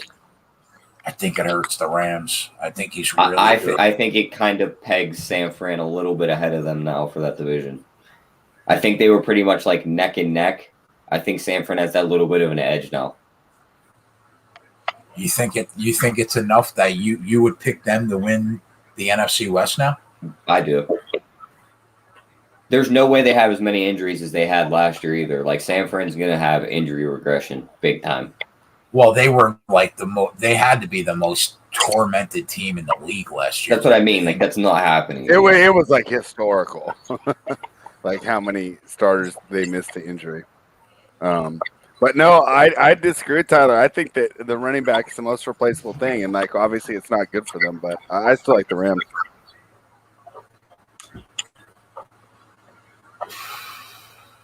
So who's going to start for them now? Darrell Henderson. They'll probably bring somebody in because this was the first year like the revenues didn't increase. There's going to be more salary cap cuts than ever this year of big name players. I think there'll be someone available for them to bring in. You know what though? Because looking at the free agent running back right now, they can do a reunion with Gurley. They can go sign a washed Le'Veon Bell, or they can go sign Devontae Freeman. But there were a couple games last year, Tyler, where you and I were talking about how good Darrell Henderson looked, though. Yeah, but I don't think he's a whole year, like, 20 touches a game back like Akers is. Yeah, that's fair. That's fair. I mean, I can't even believe this is the same game that we watched for the first 12 minutes. This is almost like last game where the Suns looked great in the first quarter and then they blew it. Yeah, and it makes me worry because everyone who's been blown these second quarters so far has lost. My worry is the Bucks offense is so simple. If they just go back to what works, it's gonna work again. It's to just get the ball as close to the hoop as possible and just try and put it in. Yeah. I don't see how they could ever go back to Todd Gurley. There's no way. Yeah, I don't think they can either. I don't think he left on the best. I was listening to a podcast before that injury came out, and they were talking about they were going to use Akers in that Todd Gurley role where they just fed him the ball all year.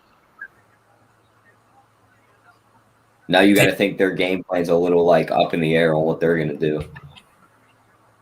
Yeah, but how many guys just come in and that we've never heard of and just do fine? Like, who was the guy in the Jaguars last year? James Robinson? Yeah, but that was a rookie. That it isn't like they're going out and signing a veteran coming in to save the day. Like, that kid was trying to make a name for himself. Yeah, that's true.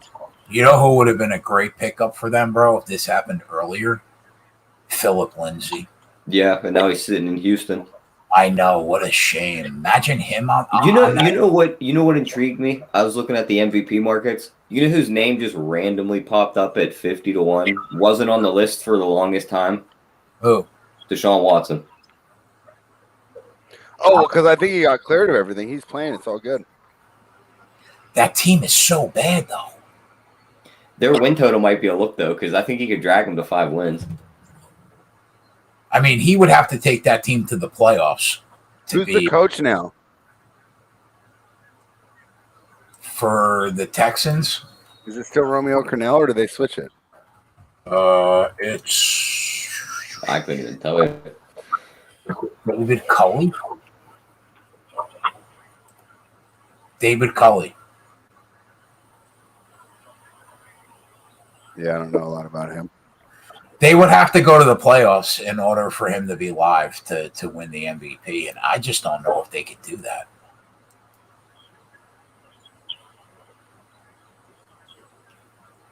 I think Philip Lindsay is so underrated. What's that call?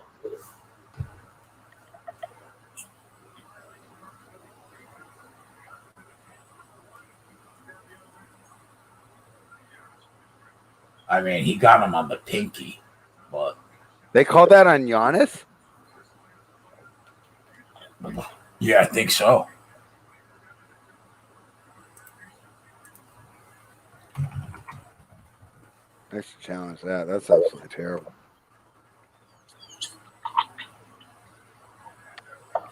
Who's that backup running back for Green Bay that's built like a A.J. Dillon?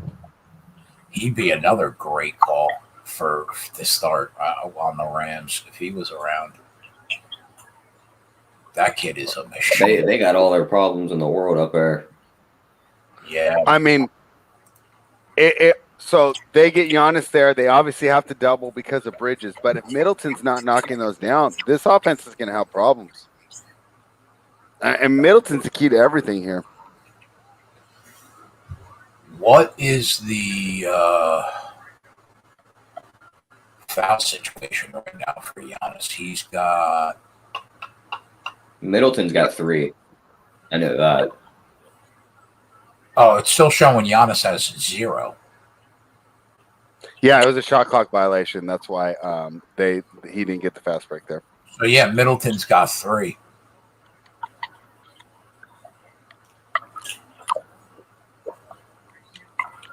Crowder and Ayton have 2. Paul's Tyler, got what do you think? Sudden spread. What's up? Paul's got 13 points all of a sudden. Yeah, he started playing well. Maybe I was wrong. He's not hurt. After I said that, he got to the rim a couple times, and then he did. Brook Lopez in the famous ones that they exploited in game 1 and 2. You know, they drop. They give the mid range. The 2 options for Lopez, you know, are to fall back to Ayton or contest on Paul. So he's falling back on Ayton every time, which gives Paul that open look in the mid range, and it's just been money. He's looking good again. So, of course, 17-7 in the first half of this game. Yeah. Fucking Giannis. I want to see what's the live number right now for the Bucks money line. Right now, minus 110. Okay. I guess at a minus, if they had the game -5 pregame, they're down by 5 right now. I could see why they put minus 110 in. All right, so talking this through right now, Tyler. Middleton's got 3 fouls, right? Yep. He could be in foul trouble to the point where he's got to sit an extended period of time in the second half, right? Now, Giannis's live numbers like 34 and a half-ish. You think he goes over that with 17 in the first half, and Middleton could possibly have foul trouble down the stretch? Yeah, I think there's a good chance. My only worry is he settled for jump shots a lot this first half. They were throwing the double at him quicker. Yeah, if they just keep throwing that double at him, he might just keep shooting, and then that's not a recipe keep to get passing, you up over right? that. Yeah, and then he'll start passing. What's his assist at? Who, Giannis? You know what's crazy, Tyler? Have you ever heard these advanced metrics, potential assists? Yeah. I mean, if you could bet the over on potential assists. Oh, Well, we'd win money every night. He's got 0. Well, they put Right it pretty now. high. It'd probably be like 20-something. He's got 0 right now, and his number is 3.5 over plus 120. I don't mind that. Because if the doubles keep coming, he's going to keep passing. You might find a couple little openings where guys drop shots in. It's just on these guys to drop shots. Just all of a sudden that they can't make these shots, and that's why. I mean, I wish Tidal was inside. I wonder if the arena's feeling tense, man. Put it on the board for spread in that first half underball. Yeah, there we go. Attaboy spread. Martin Riggs is talking about this full game over. I actually don't mind that now at 201, 20-point discount off the pregame line, and obviously that was a low scoring, but I think they get this thing going here. Rebound props, Ayton has 4. His number's 10.5. Giannis has 7. His number's 13.5. Crowder has 8 rebounds, and his number is 11.5. I mean, them rebounds have just been falling in his lap. Yeah, I don't know if that they're going to keep getting them. Point totals, Chris Paul's number is 24.5. He's got 13. Ayton 16.5. He's got 8. Booker 21.5. He's got 4. Crowder 9.5. He's got 4. Bridges 10.5. He's got 5. Lopez 8.5. He's got 4. Giannis 35.5 at even money. He's got 17. Holiday 11.5, and he's got 2. We should have hit that under 17.5. Yeah. And Middleton's 21.5, and he's got 9. So that's where we're at points wise.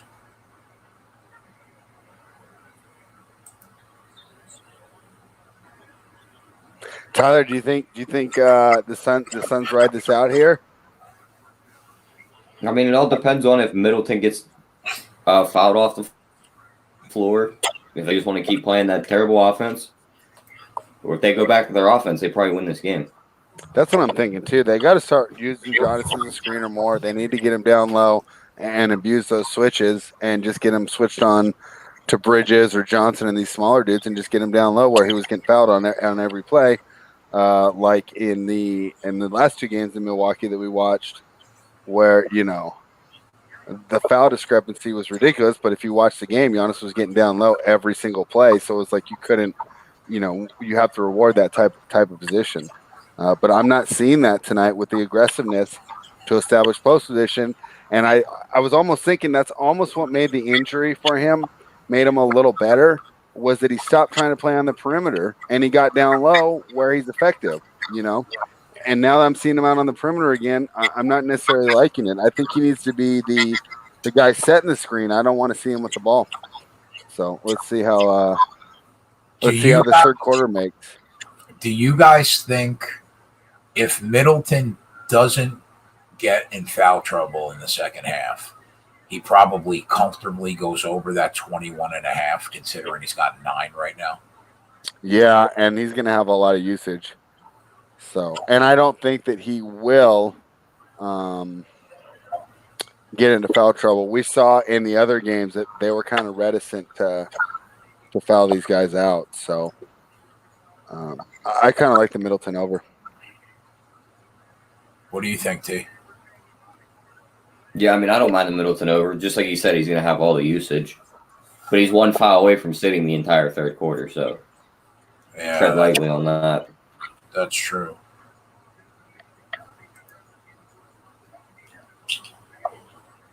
Devin Booker has no threes in the first half. Crowder, no threes. Drew Holiday, no threes. Middleton has 1. Looking at their numbers. Booker's 1.5 plus 150 to hit 2 threes in the second half. He hasn't shot many, though. A lot of his damage has come from mid-range. Yeah. And, I mean, there hasn't been damage tonight, right? He's only got 4 points. And that could be one of the things that we didn't expect on Rundown this morning. They had done so well with Paul on Holiday. I'm seeing more Holiday on Booker now. He's not getting loose, but Paul looks a lot better. So these are some of the things that, even though we've watched the same teams play, it's not necessarily the same game because that's definitely changed the way that this game has turned out with Paul getting better looks working against the weaker defenders.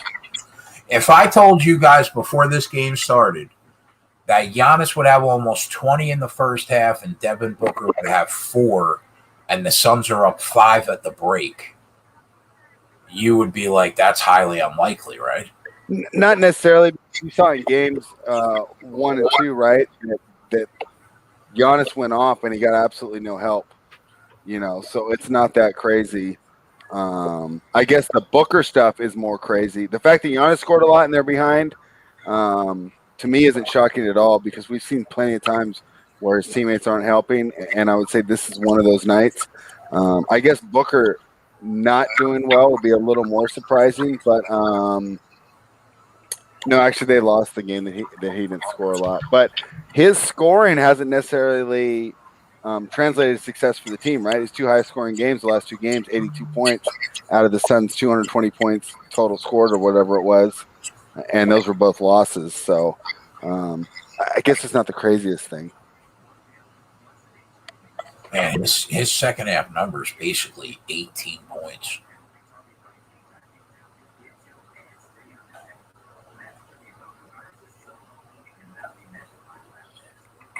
One thing, though, that I would worry about on the Giannis one, and almost like why I like the Middleton one more, let's just say they do get a lead. Towards those last, minutes 6 to 3 in the fourth, they're not going to run things through Giannis because they don't want him to get fouled, and they'll run it through Middleton because obviously Giannis is only, what is he, 50% at the foul line this series. I know he's been better at home, but he was 4 of 11 in the last game, so it had to lower his. You expect pretty good. You guys expect a much higher scoring half than the first? Yeah, I think they'll be a little more think comfortable. so. I mean, the totals, right? The team totals for Phoenix is 101.5, and they have 47.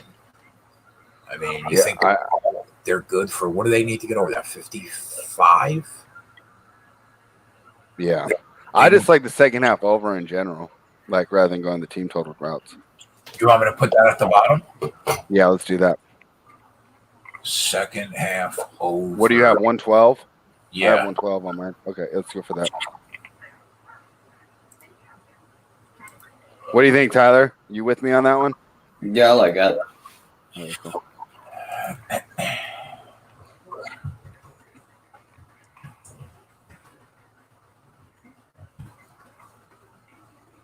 All right.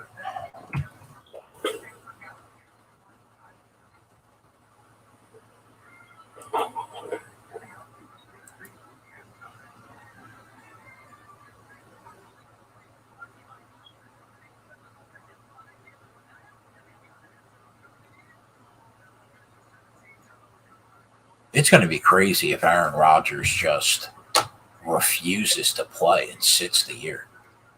And in most cases, I would say that's not a possibility, but he just seems like the type of guy that would be like, F you, I'm taking my money. Yeah. Like, he just seems like he's like a stubborn guy, and, he kind of plays by his own rules. And I mean, that makes them go from like one of the favorites to win the NFC to possibly finishing last in their division.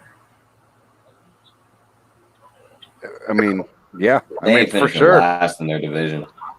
How do you There ain't figure? no chance. You're telling me they're going to be worse than Detroit? You're right. Exactly. My bad. I mean, I don't. I rescind. You're right. I Even take with Jordan, Aaron I Rodgers, take they're Jordan probably Love 10 better. times out of 10 over Jared Goff, and I've never seen Jordan Love play in the NFL yet. Yeah, I think I agree with Tyler there. I don't know. I don't know if I could agree with that. I'd have to. I would want to at least see what he could do in the NFL before I say he's going to be better than Goff automatically. Goff has nothing in Detroit.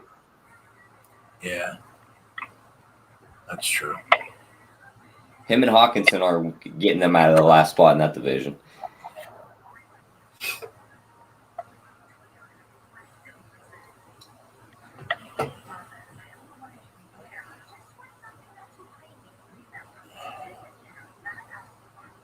I think this could be one of the years where Minnesota goes like 12-5. Just because of how loses bad. in the first round. Yeah, just like they ride Dalvin Cook the whole year. He's healthy. Justin Jefferson has a nice year. You're saying if Aaron Rodgers doesn't play? Yeah. Yeah, I could see that. That wouldn't shock me.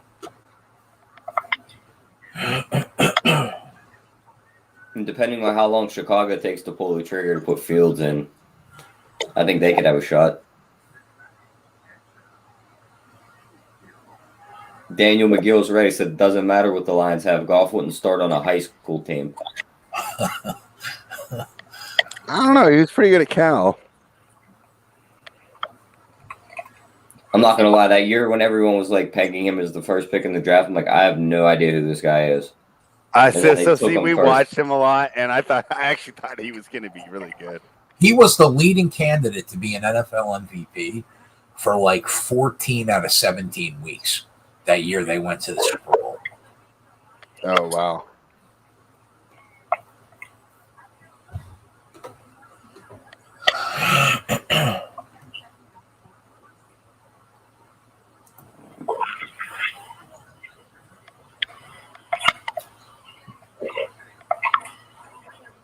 I mean, a high school team, Daniel? A high school team? Very, very strong Jared Goff fans in the chat.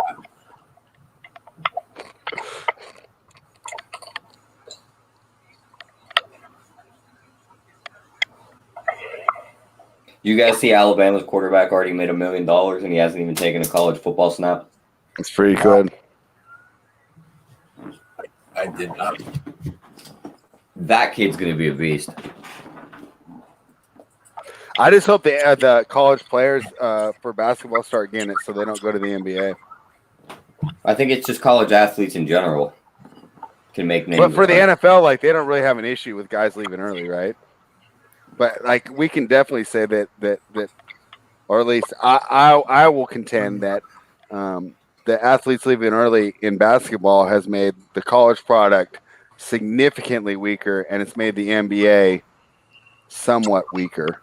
Just because you can't get an impact player, well, you can. They're very rare, but the players just aren't coming in ready to make an effect. So, even if you get that number 2 or number 3 lottery pick, right? Like even Jalen Green, right? Like me and you both agree that he's gonna be good. He's probably not gonna be like a top player for like at least 3 years, though. You'd agree with that, though, right? Yeah, I'd say he probably averages 20 a game, but he's not like a top 5 talent right off the bat. Yeah. I think that Georgia is going to fly under the radar this year, and I think they're really underrated this year in the SEC.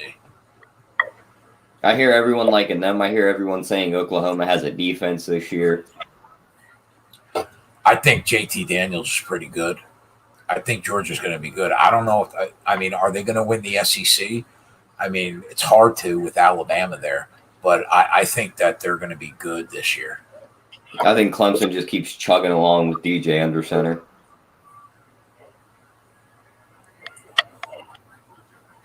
You could just pencil that team to win the ACC from now until until Florida State figures out a recruiting class. Yeah, I mean, they're just going to be in the championship. Here's a good question for you, Jay. So week 1, Georgia Clemson, who you taking? I'll tell you what. It depends on what the line is. I thought I saw because that could be what keeps Georgia in the playoffs or out of the playoffs if they win or lose that game. Come on, Holiday. Oh! What happened? Somebody got hurt? They gave it a goaltend.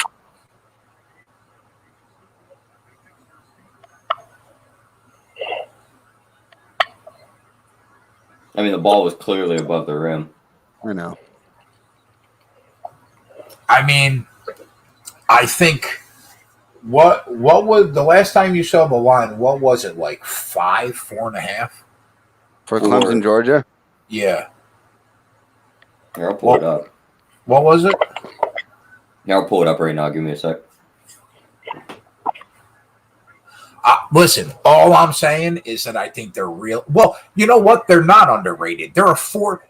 If that line still stands somewhere around 4, the books have them a 4-point dog on the road, which means they're basically a 1-point dog on a neutral field to Clemson. That means that the sports books think of Georgia this year how I think of them. I think they're going to be really, really good. I mean, that means that the 3.5. 3.5. So that means they're a 0.5-point dog on a neutral field to Clemson, is what the sports book says. And I think I agree. I think they're a different team with that quarterback.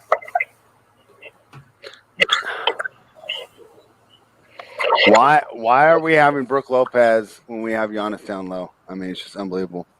And now we got missed dunks. This is crazy. Was that Ayton that missed that dunk? Who was that? I think that was Miles Bridges, wasn't it? Or Mikhail. I don't know why I keep calling him Miles. His brother. If they lose to Clemson, I don't see them getting into the playoff. Yeah, I mean, their only way would be to beat Alabama. Yeah, they'd have to beat Bama in that SEC championship game. That's a tough ask.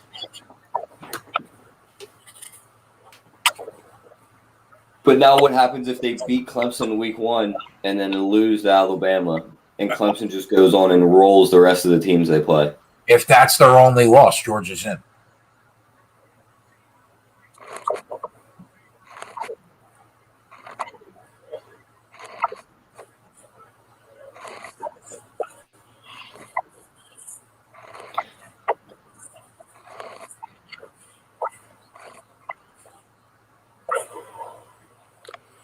Dude, these teams can't make shots. Yeah, I mean, the nerves are definitely in play here.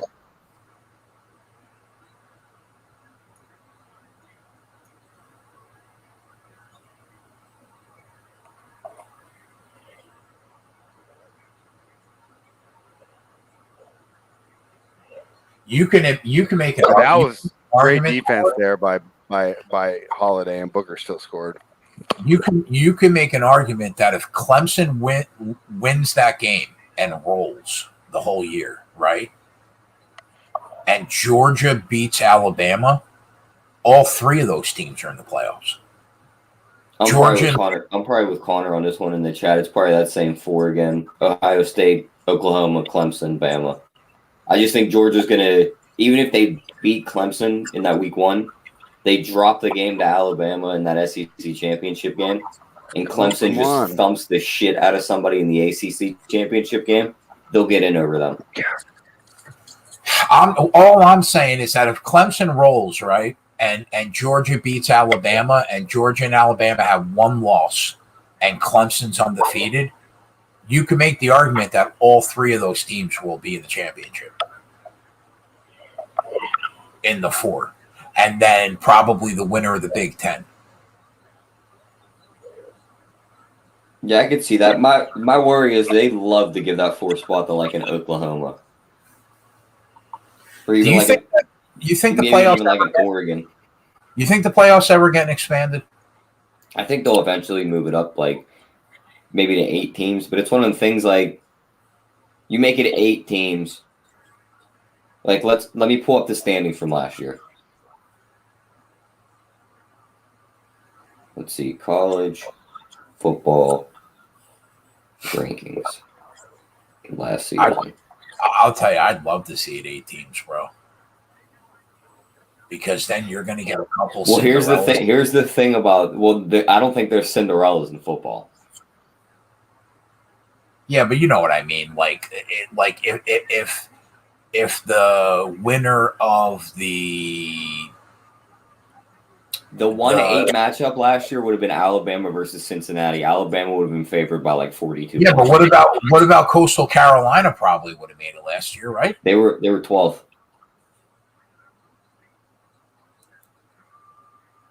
The 8 teams would have been Bama, Clemson, Ohio State, Notre Dame, Texas A&M, Oklahoma, Florida, and Cincinnati. Cincinnati plays in what? The AAC? Yeah, something like that. At least they do in basketball. I think it's the same for football. I could be wrong, though. So Cincinnati would have been your Cinderella last year, basically. Yeah, and they would have got obliterated by Alabama. You know what?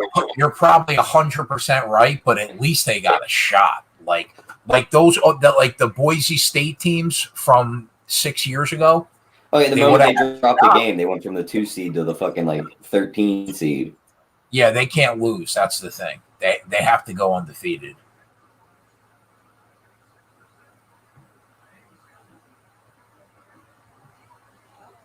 I see a lot of love for Oregon this year. They have a lot of commitments coming in. Out there in the media, I see a lot of love for Oregon.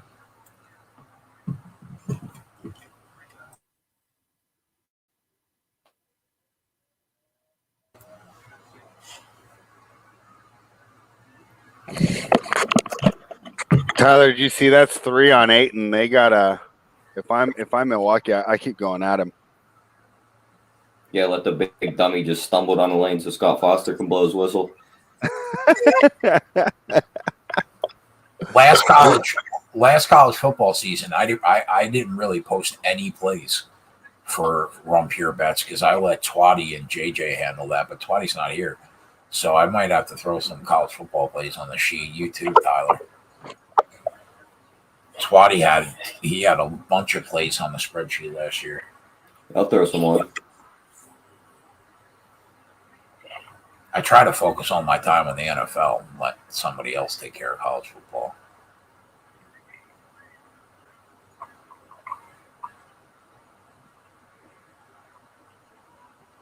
What kind of pass was that, Paul?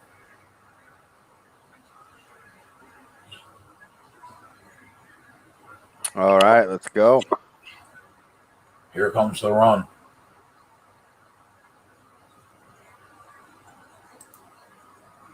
Giannis on Crowder. This is an advantage matchup. The double comes right away. Wow, he didn't get the call, but he got the rebound and the putback. Giannis has 29. Did he score every point to start the quarter? I mean, he has 12. I don't want to pat ourselves on the back, but Tyler and I talked during halftime that, for Milwaukee to win, they need to get back to their offense, which is getting Giannis down low. And that's what they've been doing. Not only has he been doing plays like this where he just scores, gets his own rebound, he's getting them in foul trouble as well. So I can't believe I didn't come right back with them to be the top point scorer. I should have came right back with it. Fuck. I know I should have given it out on the thing. I talked about it a little bit beforehand, but you should. I mean, it's just crazy. They're ahead, and they're only 20% from 3 right now.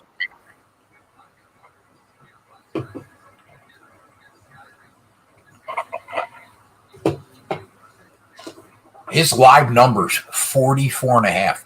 We could have got it at 34.5. Yeah. Chris said, I'm pretty much done. I bet 270 on the over. That's tough. You'll get it back, Chris. Giannis has 10 rebounds. If they get 8 and in foul trouble, like, should we be taking the over 15.5 rebounds? He's got 10. He needs 6.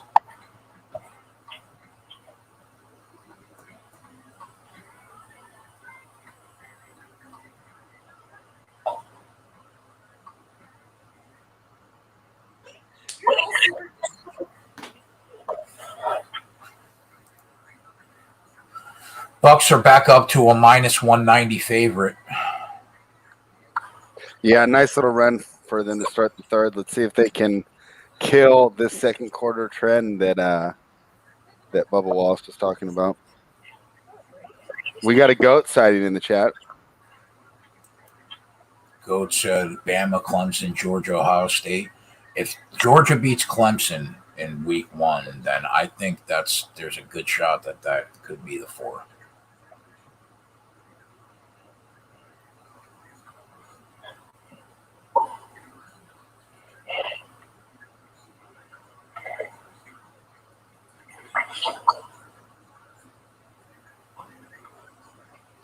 So how many fouls is that on Ayton?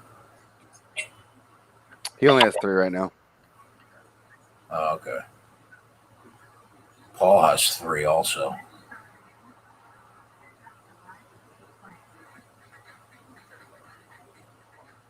That's what.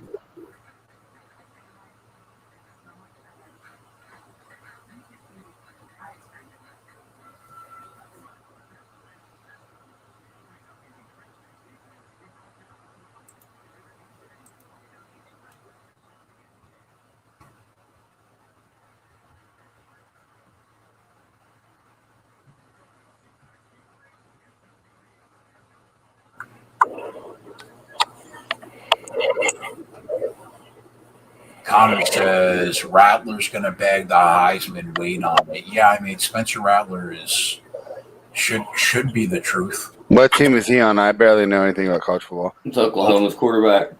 Oh, okay. Hey, Tyler, looks like I faded the wrong Suns role player here. Has Cam Johnson even scored yet? Yeah, I think he has 6. Oh, okay. Well, maybe not then. What was his number? 8.5? Yeah. Did you see since the second quarter the Bucks not named Giannis for 2 of 19? I mean, talk about carrying a team. It's almost Crowder's like he deserves every ridiculous. ring this team gets. You want to give them all 12? Give them all 12. Well, Put an asterisk on every single one. I hope we'll be giving out the rings, but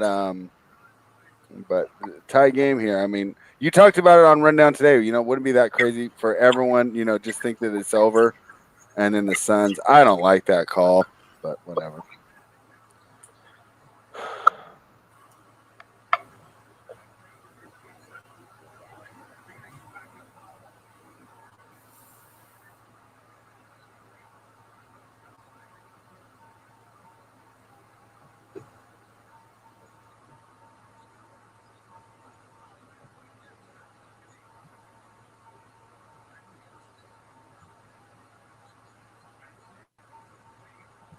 Wow, that was good defense by Crowder, and Giannis still dropped it. So we could be looking at a historic performance here tonight that Tyler and I will talk about for the next 5 years.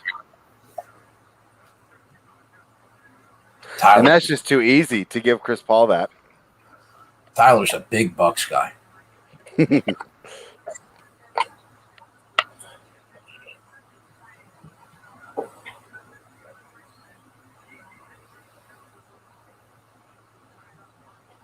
Wow, and Lopez making a running hook now.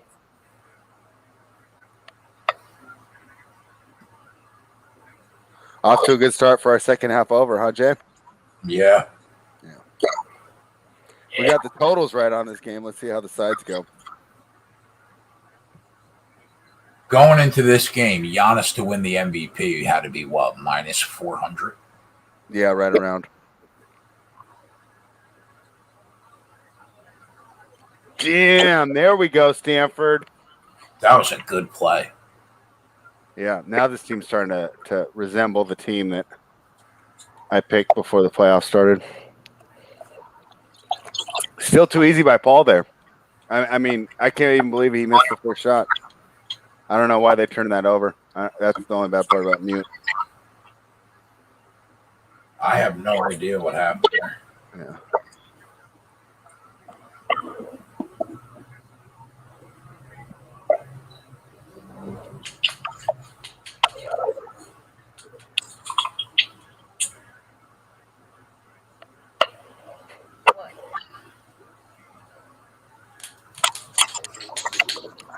They call that traveling. Oh, okay. Am I blind or did that ball hit the rim? Yeah, I thought it did.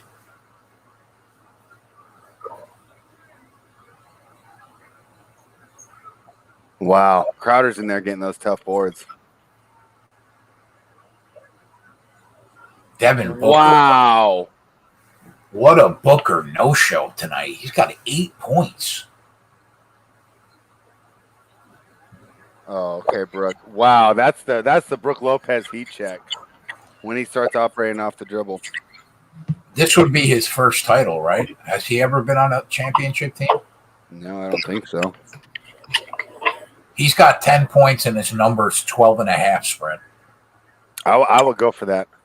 Lopez. Think he's good for another 3? Yeah, he seems to be pretty active here. And since they're making a run with him on the floor, Budenholzer is more likely to stay with this lineup.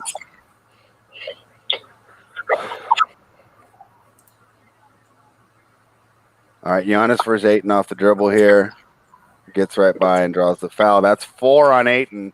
Although we only have 4 minutes to go in the third, that's not crazy. But something to keep an eye on here because I really think that the 2 people the Suns can't live without are Booker and Ayton. Chris Paul's got 17 tonight. He's doing everything he can. Yeah, I mean, a terrible first quarter, right? And as soon as he came alive, the team went with him. So, I mean, if Booker was there with him, we'd definitely be looking at a Game 7 for sure. But almost a little bit of the same thing that's plagued Milwaukee, right? Can't get all the same players to show up the same game. I'm going to shoot my shot that Lopez gets another 3 points. Yeah, I like it too. I think he's going to get a lot of minutes and a lot of usage here. Yeah, I'll take the shot on over. I mean, I would like it to be 11.5 where he only needs it. Yeah, he only needs a 2. Yeah, but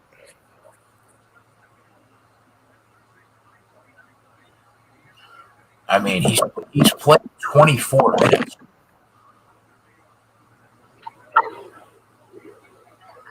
So he's going to play.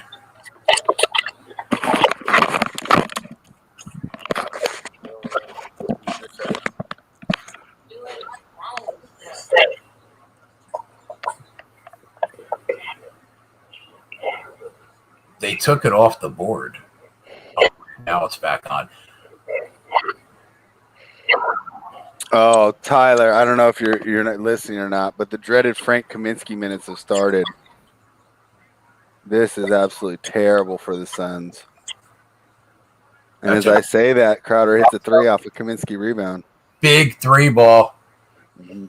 You know what, Fred? You think I should wait to try to get 11.5 on Lopez instead of 12.5? I don't think they'll drop it to that, do you? Right now, he's 12.5 at even money.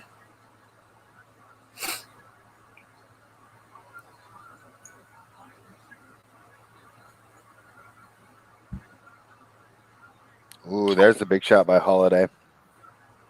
Holiday corner 3s are going in. Look Burker out. working on Connaughton. Did they give that a goaltend or what they call that?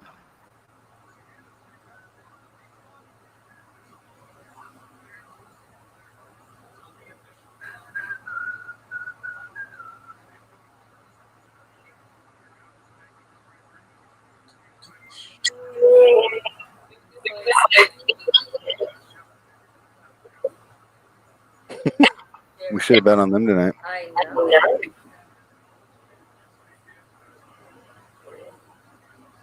I mean, So much fun. Booker better show up in the fourth quarter, or this team is toast.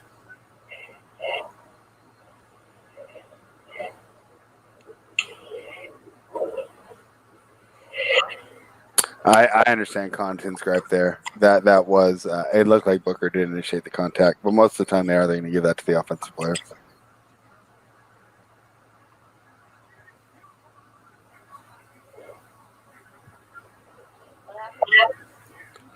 Giannis got the block, but they called Connaughton on the foul before it happened. I guess they're showing the replay because technically, I guess it could have been a goaltend since it hit the backboard first. Maybe that's what they're replaying. That is a goaltend. It can't touch the backboard. Yeah, I think it is. But I don't think they called it because they'll take a second shot unless they're reviewing it.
All right, Holiday working against Cam Johnson. Instant timeout for the Bucks. Interested to see what they're going to go for here. Up by 2 with 3 minutes to go.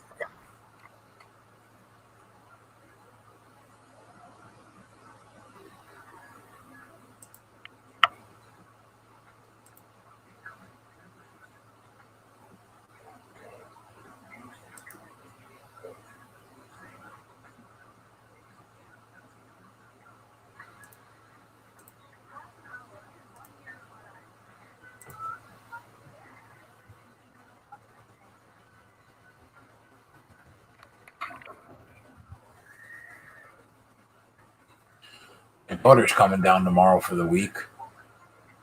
You guys got anything fun planned? We'll see. She basically tells me what she wants to do when she comes here, and we go do it. That sounds about right. That's pretty much how it works.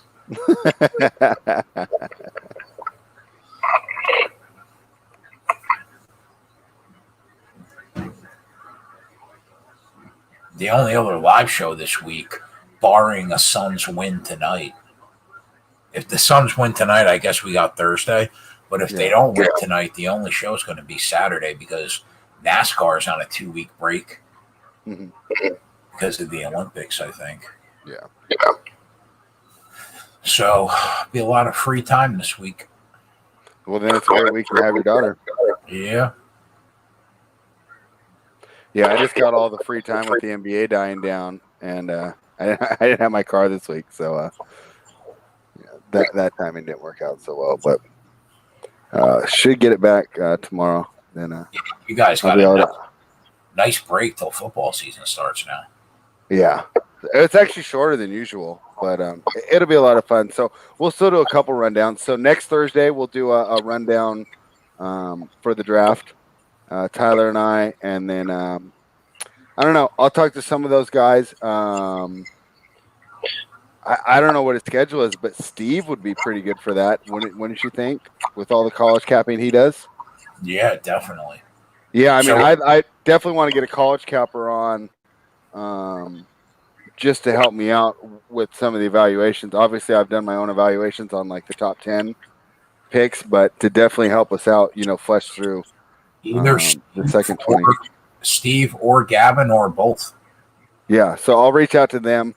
We'll have that show next Thursday, and then I can't remember the exact day that free agency comes out, but Tyler and I talked. We'll do a show like on the eve of free agency, like the night before all the deals come out, at midnight, and we'll do some predictions and give some bets out on maybe some players we think are going certain places, and then we'll do one, after the first round of signings, after everything kind of shakes in, and then we'll do one that's kind of more based off of looking at futures with the way the league's been shaking up. So we'll have at least 3 more good NBA shows before October. Some guys are going to want you to do some kind of content for tennis for the U.S. Open. Yeah, and Jonathan Nelson, and that's the plan. Right now, I'm just getting with JJ right now, and we're just trying to figure out the best time to do it. In fact, we can talk about it right now. We're not sure if we should do it early morning before the matches start, or if we should just do them the night before. I'm thinking the night before might be better because then people could wake up and watch them that morning. Probably, but just give people some time to get the bets in, because most of the matches will start around 11 a.m. your time, 8 a.m. my time, once they get to North America. So we'll probably do it the night before. So I'll get with JJ because he's probably going to be the primary guest. But of course, we'll take advantage of Susie and AP on the DF side as well. Susie's really good, so she knows her stuff.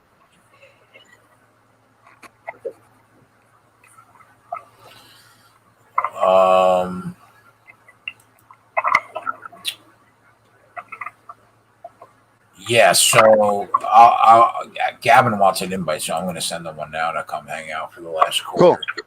Yeah, and I'll talk to him about maybe sneaking him on some draft preview content. Now, Kenny's asking me about Olympic shows.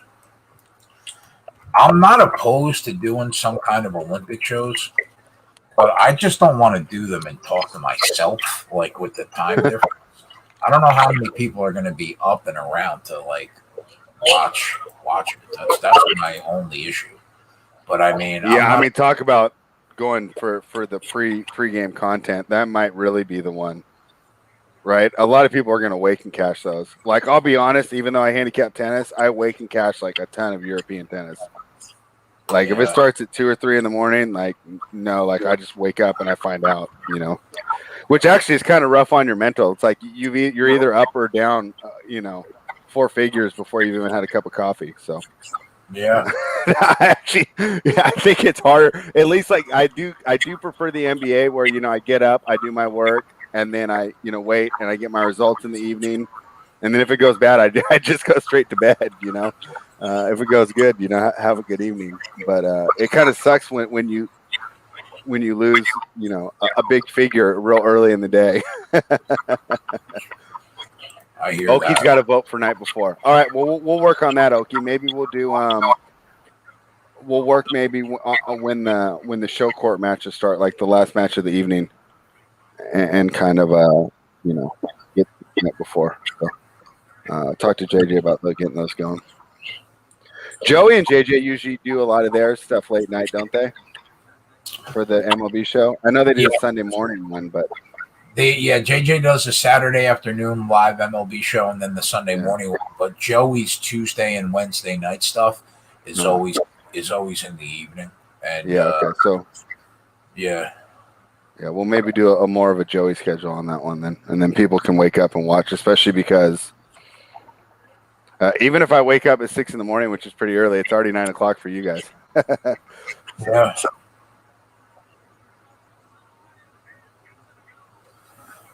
The only other video I have this week is Friday night. I'll do the main event breakdown, and I think Joey's going to have Carl Roberson on for the MMA review. Yeah, and then Saturday I'll do the live show, and then Sunday the only content we'll have is that early show with JJ and Holden and Joey. Is Faxman coming on again? You know what? I have no idea. Maybe because of the tournament that yeah. Did you see the last episode where he's getting on Joey for giving out all the stats? Yeah, I watched it. Who complains about getting too much information on a sports betting show? I mean, that's a brand new one there, right? The fax man is just great. Yeah, he is just great content altogether. He's just great. Sloppy by the Suns there. Just a couple missed opportunities there in transition. Of course, Milwaukee's had a couple missed opportunities themselves here, but talking about that full game under, the nerves are definitely in play, and because of my ticket, because of my bets, I hope this doesn't go 7. But I'll tell you what, if it does, I will probably bet the under as soon as it opens. What's up, Gav? Gentlemen, how the bets looking? So far, so good. Our total bets are looking pretty good. The side is definitely up for grabs here.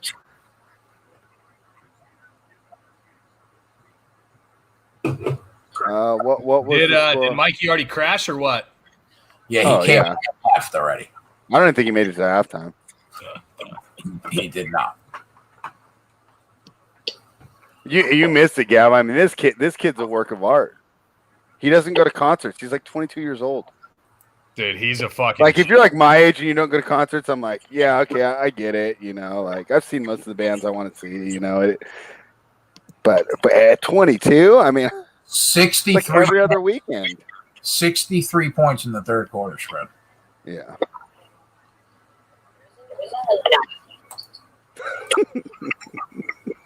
Imagine being 23 and not doing crowds.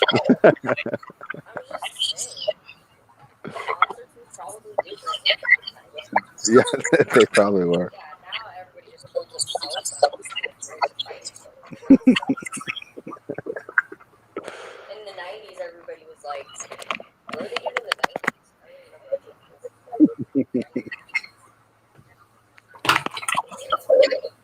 90s? Can't remember. I know you don't. All right, we got campaign at point here. Let's see how this works out here. And this Kaminsky minutes, they've been able to absorb them better than I expected. So I'll take the L on that prediction. And you and Boynton got a hop on spread in Tyler's NBA draft show. Oh man, next Thursday. Yeah, well, we'll work it out. I mean, if the night before works better with your schedule, we can switch it. I don't think we're going to get too much information overnight. You might want to do it the earlier the better. Some of these draft props can sway very heavily because they're as much sentiment and rumor based as they are, evidence and stat based. Yeah. Okay. Well, I'll get with you. The show. You tell me. I'll be there. Hell. Okay. I'll talk to Tyler. Maybe if the draft is next Thursday, we'll do it either Tuesday night or Wednesday night. Which one would you think would be better? Probably. You gotta make sure Boynton's not in the fucking box seats at Wrigley. Yeah, he's gonna. Yeah, more figure out what's good with Steve, and I'll probably be all right. Well, yeah. The good thing is, usually they do day games on Wednesdays, right? So worst case scenario, we'll do Wednesday night. We did well in the NBA draft last year. Yeah. We crushed.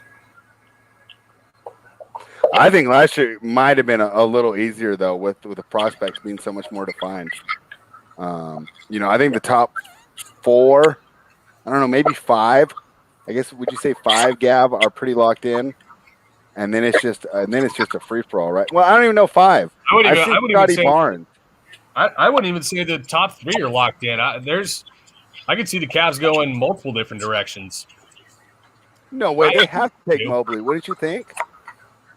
Maybe they feel that he doesn't have the highest ceiling compared to someone who can, be more perimeter guard oriented, like a Suggs or Green or. Well, so here's my mock in my mind right now. Yeah. I got Cade going 1, Green going 2, Mobley going 3, Suggs going 4, and then 5 is where, like, before I would have said Kuminga for sure, but I've seen a lot of Scotty Barnes to Orlando. Dude, Scotty Barnes, man. I know a lot of people like him, but shit, he may never develop a jump shot. His jump shot. That's what I've been trying to tell people. The dude can't shoot. Everyone's like, "Oh, he can do everything else." Tyler comes back in strong. I love it. I'm so happy somebody else has said something about the guy not being able to shoot a basketball, but everybody wants to pick him in the top 5. Dude, he's basically That's like Draymond picking me Green to play running back, Jay. I think that's what people have to project him as, is somewhat like Draymond Green, where you're one of the top defensive players who can play the 3, the 4, maybe even a small ball 5, handle the ball. You know, God knows he can't shoot beyond fucking 6 feet from the rim. So it's the same thing with Sharif Cooper, dude. Sharif Cooper is getting so much love after the combine, man, and especially after what Trae Young is doing. Mm-hmm. Thing is, dude, Sharif Cooper is a dog meat shooter. He's nowhere near Trae Young shooting. Oh no. I see Miles Sharif away. Cooper just every mock draft that comes out, though, it seems like he's up 4 to 5 spots. Dude, I hope that line gets pushed up because I cannot wait to pick a 6-foot guard who can't shoot. Every mock draft I've seen has the Knicks taking him. Dude, he's a project on the shot. He heaves it from his waist like he's playing. I don't want my prospects having to be a guy that can't shoot and has to develop a jump shot. I just feel I'll like tell that's you not what, good for basketball. Trae Young at the same age, dude, he was doing similar shit of what he's doing in the NBA right now in college. Yeah. With the entire focus on him, you know, but he could do it. There's a stark difference between where those two guys were in college, especially because if you don't have to guard Sharif Cooper out deep, he's not as much of a threat.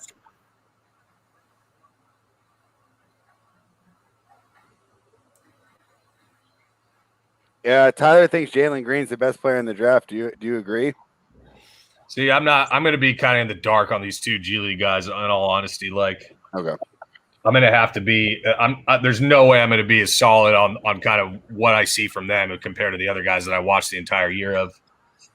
All right, and then let's talk about a guy that the Sacramento Kings fan base love. What's about Moses Moody? I said high floor.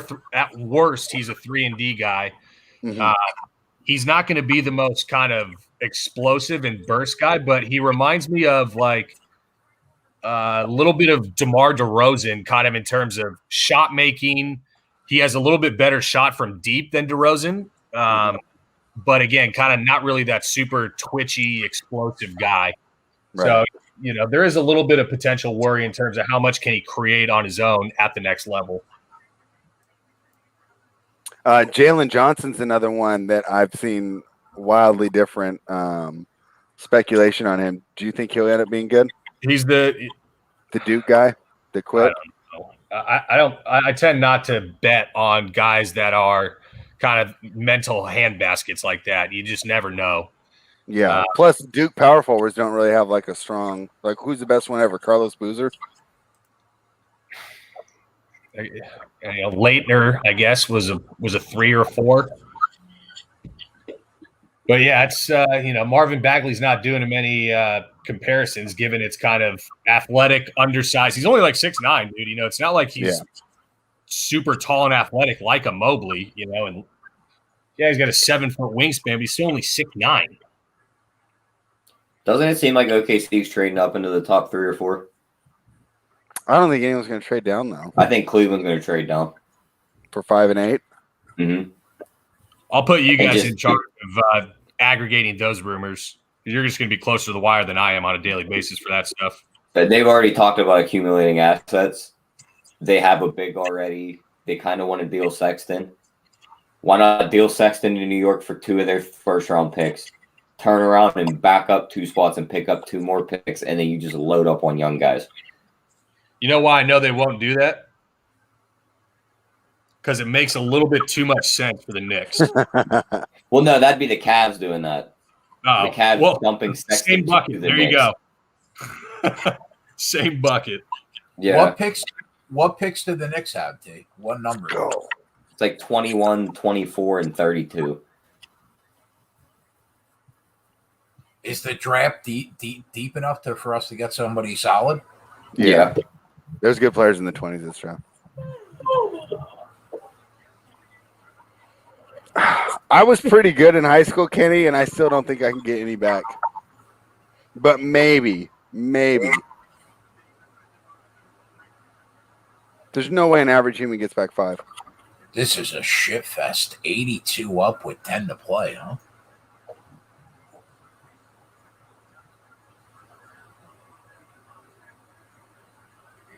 Giannis has 10 rebounds right now, and his number's 12.5. Let's go, Bobby Portis.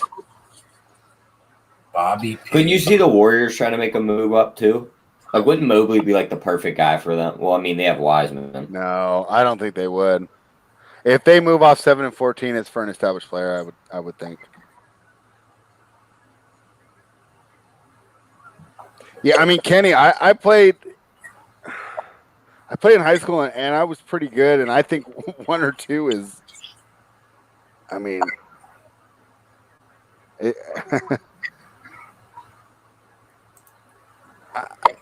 I mean, if I got to practice, I guess, and you let me get out there with some other guys that could crank it up above 100. But I mean, right now, if I were to just go cold, there's no way I don't think I'd get any. He's asking if you had 10 chances to return Karlovic's serve, who's a guy that's like 6'10" and can dial it up to like 130.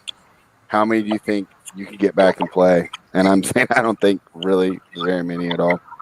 And Tyler, on another note, we were wrong. These Kaminsky minutes are okay. Well, I guess that was more me than you on the show this morning, but Kaminsky hasn't been bad, huh? Yeah, I mean, he's played pretty well. Yeah, I mean, that was one of the highlights of the rundown today was me going off on Kaminsky, and he's doing all right. Why is it just me, or does Bobby Portis always look like he snorted like 3 8-balls before the game? Yeah, he has those crazy eyes, man.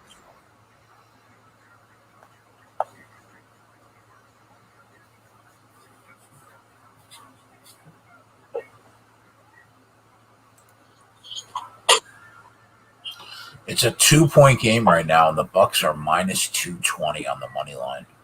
That's wild. That seems excessive, man. Yeah, I would agree. You can get the Suns right now at plus 180.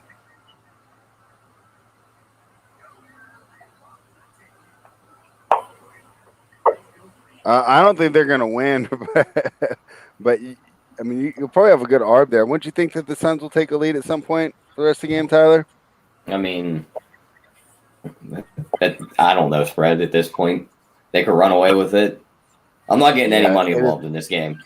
All right. That's fair. It is hard, because usually, right, when we do the rundowns, we're choosing between 10 or 12 games, right? And how many times during the rundown do I go, hey, let's talk about this game, and you and I both go, we're not going to bet on this, and then we just move right on to the next one, right?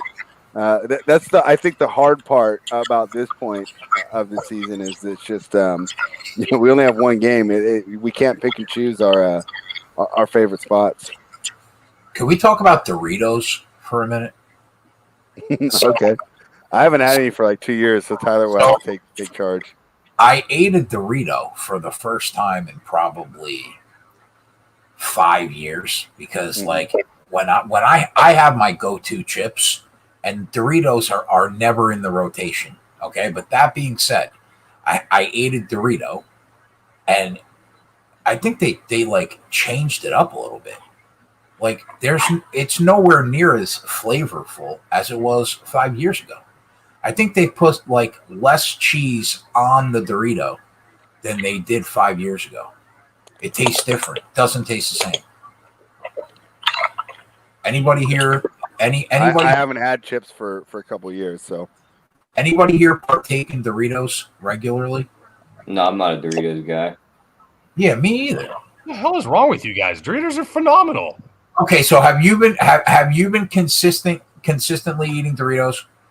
I wouldn't say consistently, but like once in a while you get a bag of Doritos, like at the gas station or something. All right. Okay, so would you say that you've eaten at least one bag of Doritos every 8 months for the last 5 years? It's probably relatively safe to say. Okay, 8 months. Have you not noticed a flavor change from what Doritos? Maybe I haven't had them that much. I don't know. I haven't noticed anything.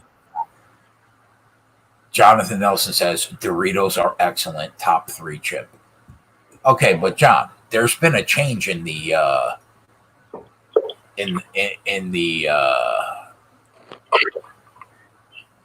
what word am I looking for?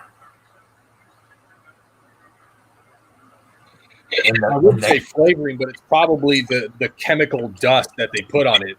You feel has changed. Yeah. Yeah, exactly. It's changed. Nowhere near as cheesy as a Dorito used to be. I'm talking plain old fashioned regular Doritos. Ronnie Lofton said less cheese but more air in the bag. Yep. Hey, Tyler, on that Bobby Portis, I follow one guy, the guy Koo that does the Locked On Pistons. And he said Bobby Portis is the type of guy where if you should roll up the pit, you see him playing pickup, you just get in the car and leave.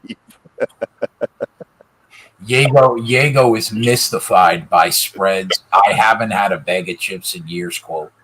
Has Diego not been watching the show? Like, I think I me mean, going keto was like a big part of the show last summer. I remember like half the comments were like, "Go eat a avocado," and East said Cool Ranch are the best chips, Dorito chips. I don't mind Cool Ranch. I haven't had them in forever, but Dude, they got the bag that is like the collection of the pretzels, the Cheetos, and the Doritos. Those are the bomb. oh, the Those are called munchies. There you go. Yeah. munchies. Yeah. I mean, how Yeah, many you're times right, you is can't you get going to down with a fucking bag of goaltend that. somebody and they're just not going to call it?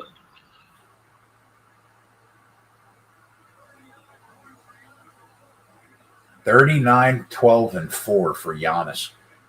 And 6 goaltends and 1 called. I was talking about taking over 12 and a Thanks, half Scott rebounds. Foster.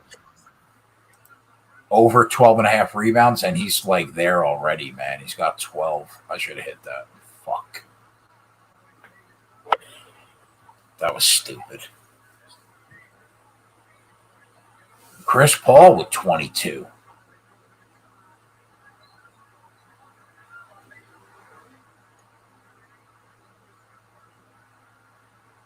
That's 5 personals on Eaton spread. I think they just said.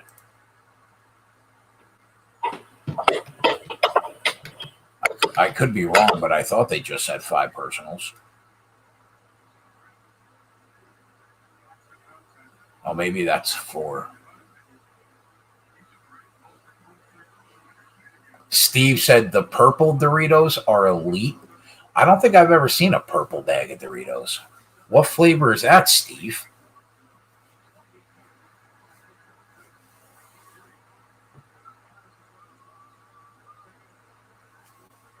You couldn't wait until wait. You did wait. You waited until you sat no, down. I did not. Tyler, what do you think about Trey Mann over 23 and a half? I don't mind that. I mean, I see his name popping up a lot. I could see somebody reaching for him in the teens. What college was he at, Gav? Florida. Dude, I cannot overstate how many great guards there are in this draft. It is so deep at the guard position. Yeah, that's why I think the Knicks are in good spot. No, we can't.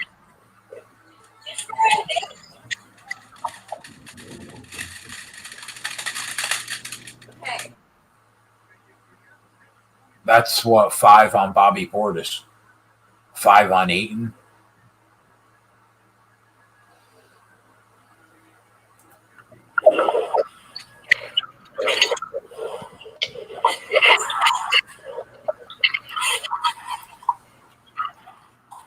Tee his dumbass up for running up and down the floor like that.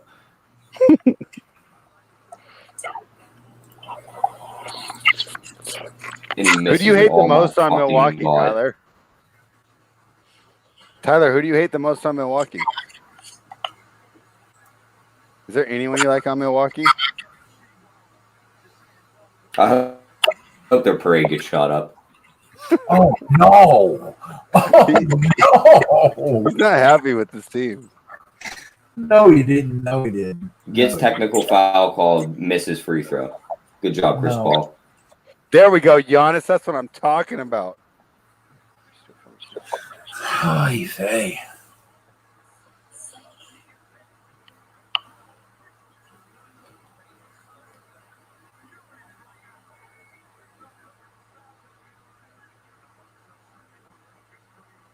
This last 7 minutes. So he could flail his body into Devin Booker on the other end, but when he comes down at 1,000 miles an hour and just wails his arms up in the air, they instantly blow the whistle. Everybody loves Testy Tyler. I agree. It's His the best arm time. is literally cutting Devin Booker off right there when he couldn't go up. But he could come down the other end and instantly get the whistle.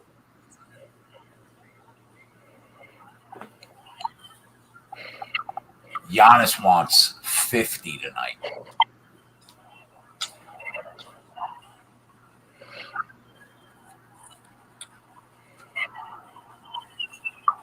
Oki's not a big Bobby Portis fan either.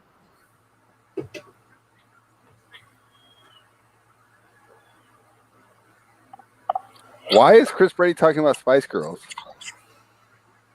I think they're talking about chili spice Doritos. Oh, okay. I'm just messing around. I have sparked the Dorito debate, Fred. That's what I do. I'm a sparker, you know. All right. 6-point game with 7 minutes to go.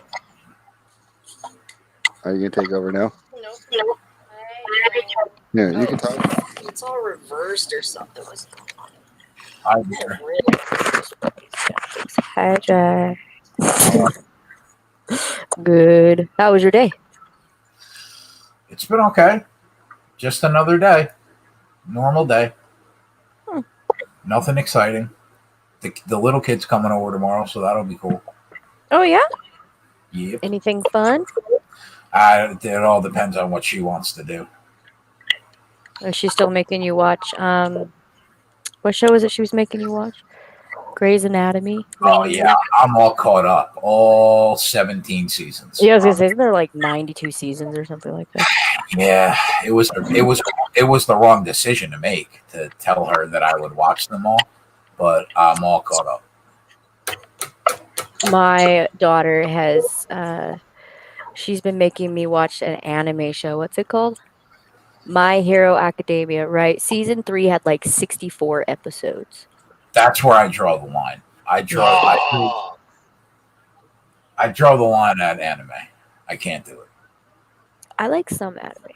Like Inuyasha was awesome. You're like, no, it wasn't.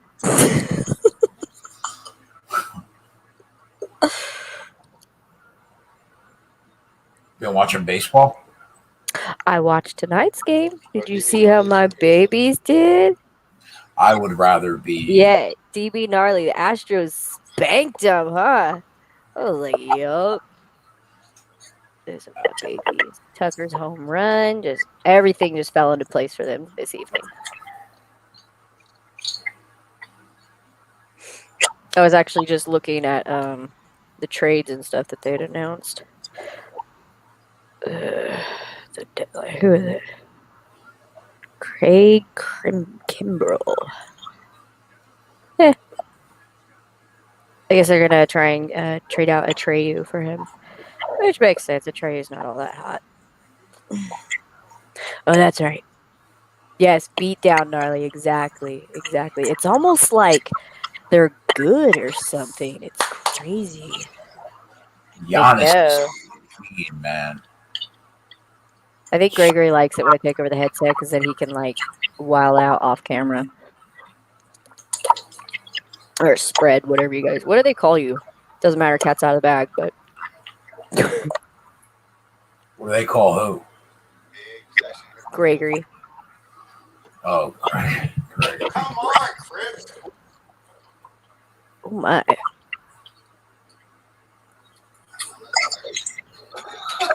Are you taking off your clothes? Spread, please don't get naked on camera. He's not gonna get naked on camera. He's getting you're getting a little irate over there. He's like ripping his clothes off. Why are you getting irate? How many minutes are left? So Greg and I have this little argument going where I tell him, like, you know what? I could literally not watch the entire game and just tune in for the last 2 minutes of the NBA game and pretty much just get, like, you know, that's when you get the results. So the most happens in the last 2 minutes. He says I'm wrong. Yeah, Kimbrel. I was just reading about it. Kimbrel's they're wanting to trade Kimbrel. McGill. It's still daytime. I'm in California.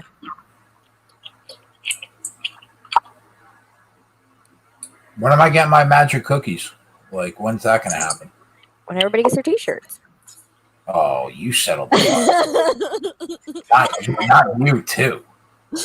No. Eventually. I mean, legit, honest answer. 4-point game spread. 5 minutes to play.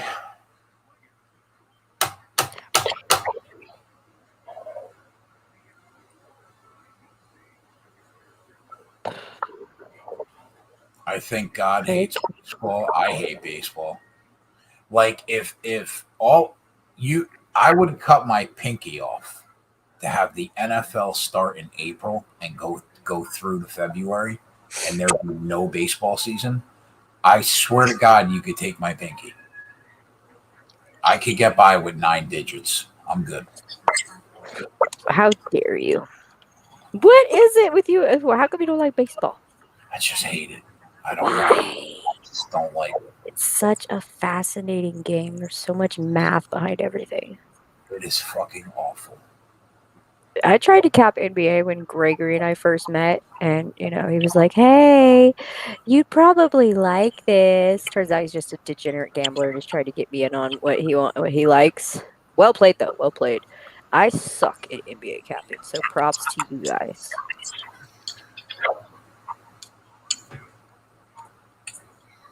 God does not hate baseball. How dare you? That man, all these guys hating on baseball. He might hate baseball. Like He does not hate baseball. Who hates Tom Brady more, you or him? Jay. What? Greg has a question. He says, "Who hates Tom Brady more, you or me?" Oh, there's only one right answer to that question. Me.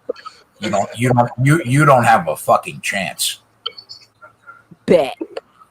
Nobody hates Tom Brady more than I do. I don't know. I went on a full-blown rant, I think for about 45 minutes when Greg and I first dating, and I think that's when he fell in love. What team do you root for in the NFL? I don't, actually. I grew up in a household where I had 6 brothers and sisters. 30-second timeout for Shariah. She gets the first 30-second timeout of her life. You don't even like football. You're not even a fan of a team, and you think you hate Tom Brady more than I do? Have you lost your mind? Have you lost your mind right now? Gavin, she had to get her first 30-second timeout, bro. Brother, Nazarene Imavov is 20-1 via sub.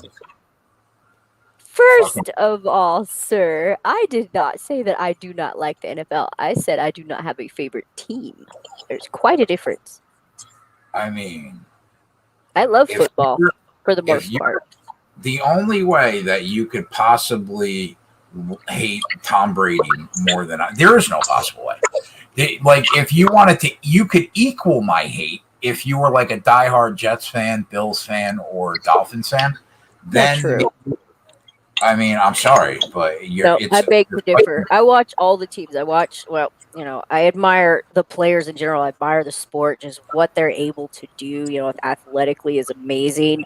And I hate Tom Brady because everybody views him as this effing god and basically attributes every single win to him. And I'm like, he is one guy on the team, which apparently everybody forgets it's actually a team sport. See, Gregory, you did this shit on purpose. He's the most important guy on the team, though. He's a fucking quarterback. He does a really good job of throwing the ball where it's supposed to go like a good little doggy. Now, if you put him up against Mahomes is effing talented. Things that I've seen that kid do, I'm like, good Lord. I mean, he gets sideways and just he does some amazing stuff. Whereas Tom Brady he's annoying. And he's a douche. Just like a douchebag human being. I know. Probably like 90% of your viewers just worship Brady and probably do some minor teabag stuff. Where are you yelling at? I was trying not to yell. Oh, you were trying not to yell. Gavin, what were you saying about Nasruddin Imavov? 20-1 via sub. Yeah, Multiple subs on the regional scene. period or in a round? Period. Straight up. Yeah, I don't like him. That's pretty good. I don't like him at all. There's something about him. I That's just want to like potential punch him in the there. face. That's got some potential. Who's he fighting? Ian Heinisch? Yep. Heinisch is a tough out, though. I'll tell you that. Yeah, and I think Heinisch is on a skid except for his knockout against Dusty Gerald Meerschaert, but man, this is such a step down from his last couple fights with Defense, Gastelum, Giannis. Akhmedov, and Derek Brunson. You're such a cheerleader. Heinisch also, he did avoid 15 minutes with ACJ. That went to the cards. He didn't get locked up there, so. I'm sorry, Jay. I said I hate Brady, and apparently 3 people left the show. I mean, they get a whole bunch of Brady hate from me. I mean, everybody knows. I would hit him with my car if I had the chance. Apparently, it's different when a female says they hate Brady, though. His face. Dang, that could have been it. Oh, spread is sick right now. There's 3 minutes left. This is a Remember. big 3 minutes.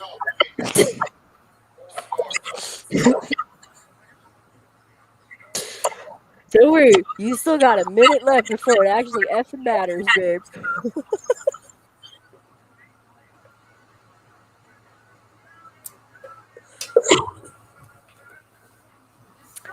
Brady did get lucky a lot of Super Bowls. I agree, Brady. I just want to see him cry again. I really do. What kind of grown-ass man sits on the football field crying? I would cry if I won a Super Bowl. Eh. Okay, what do you got on Sandhagen's chops on the mat?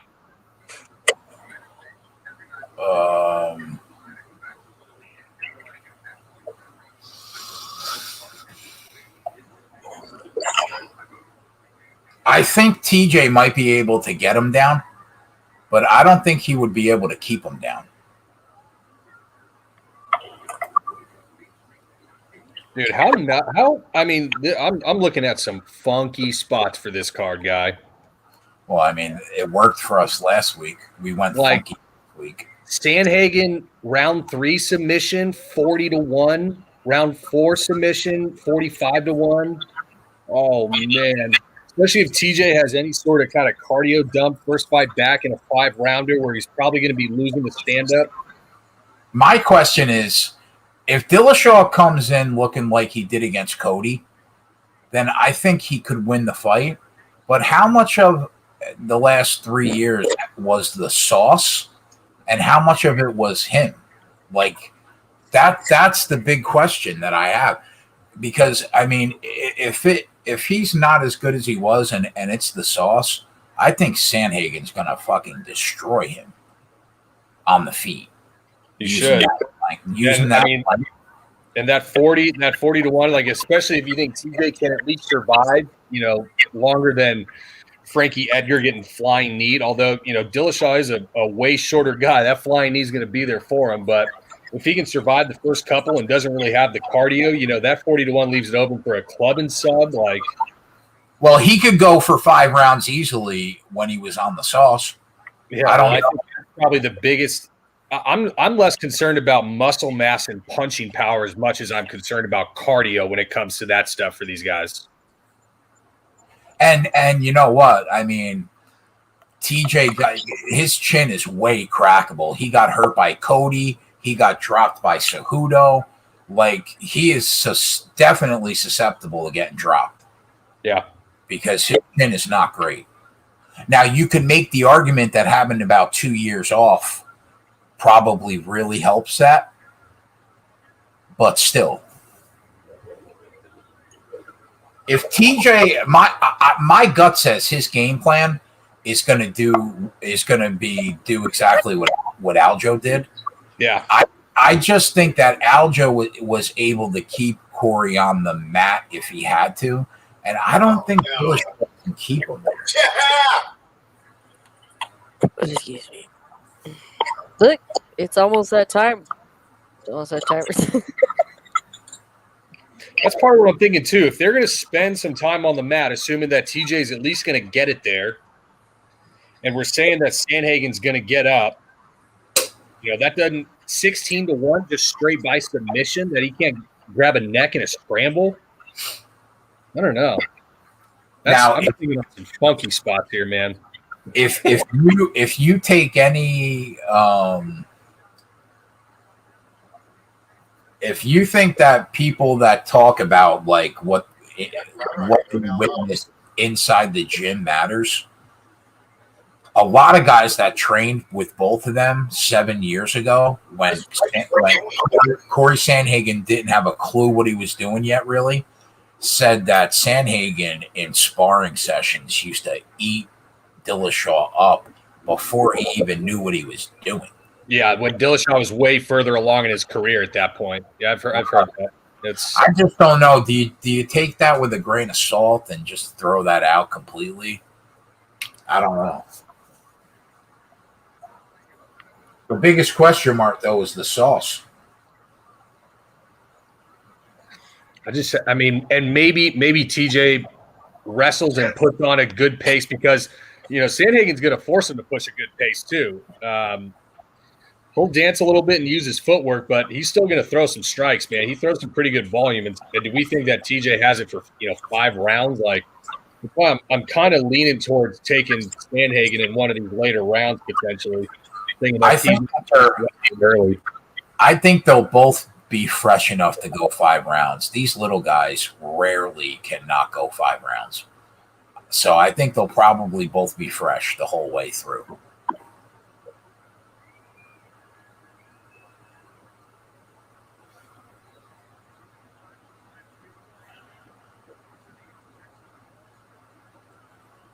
I already put one play.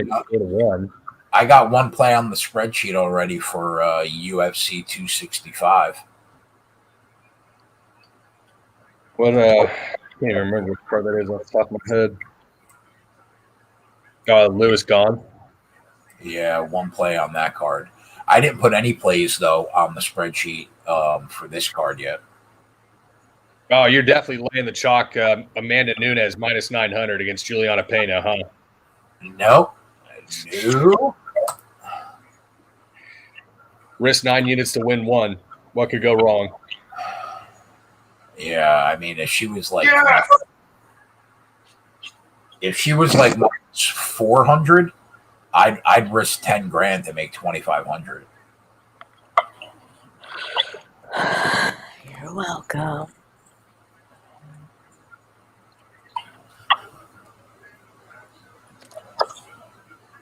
What do you think about Sean Strickland? You think he wins this weekend?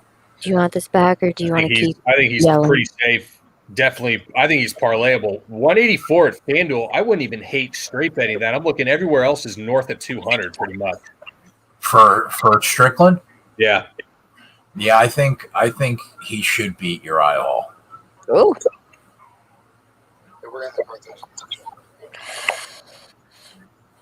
Yeah, that's what they say. Most likely Thursday morning. I'll call. You put these kickers on their back foot, and you just get a more limited arsenal than what they have at their disposal, whether they're moving forward or just kickboxing in space.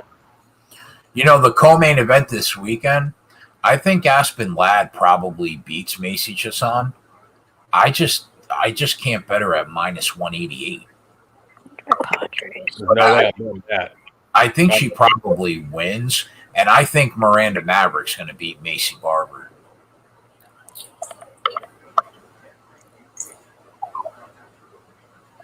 Yeah, the odds are starting to indicate so.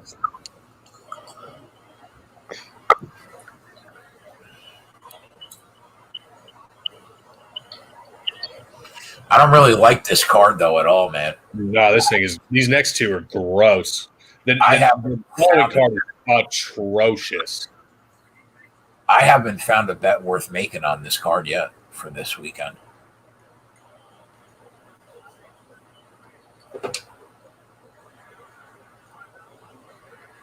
Hey.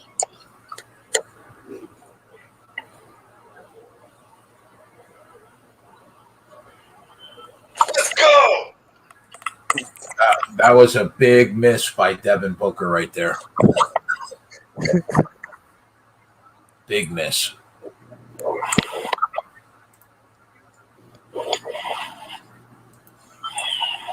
Baby. Move a little bit that way.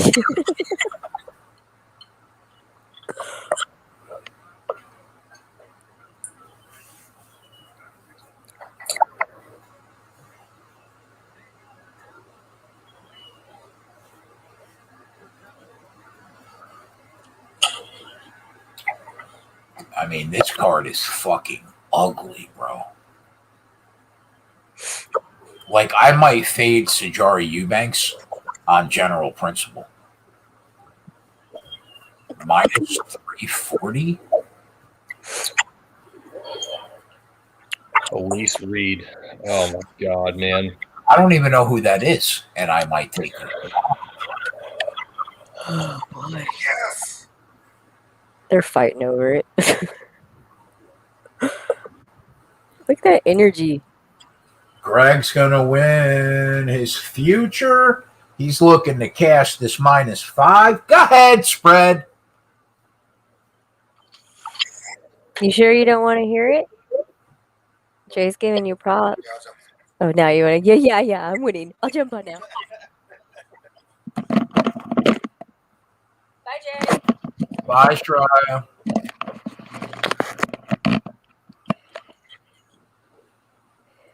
You're looking to cash that future, bro? You might get the -5 home. Let's go. Yeah, this is pretty awesome to head into the Olympics. So let's see how this turns out. What's up? Tell Gregory he has to take me to Pizza Hut if he wins. I mean, I'd like to hope he could do better than fucking Pizza Hut. I mean, what are you doing to that girl out there? Pizza Hut?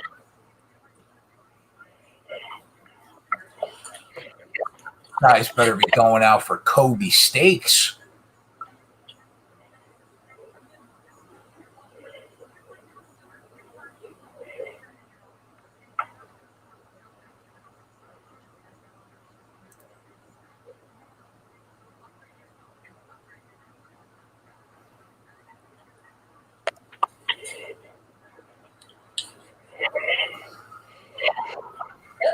You know, if Dillashaw wins, I bet you it's like an early spark, like round 1 or round 2, like he just drops him and actually knocks him out.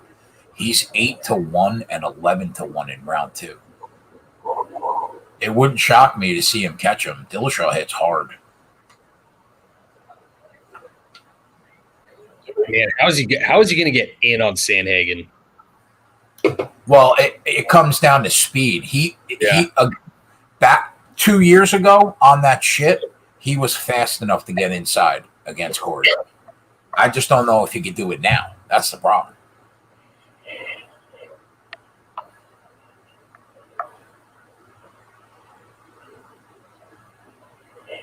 Over 3.5 rounds is even money.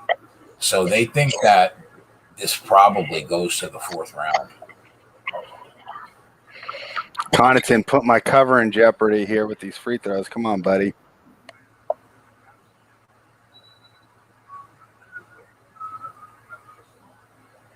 Are the Bucks the favorite to win it all next year, spread, if they win? Probably not. Because they're up by 8, I have -5. You got to be kidding me. Oy vey. Giannis has 48, it said. What did it say? 47? Yeah. They found Giannis. That's the worst thing you want to see. But tonight he's been fantastic from free throws.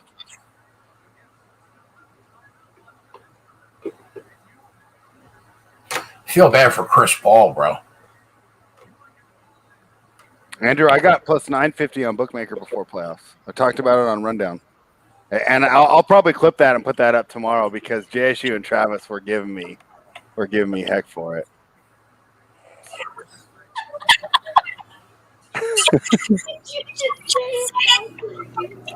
I'm sorry. Okay.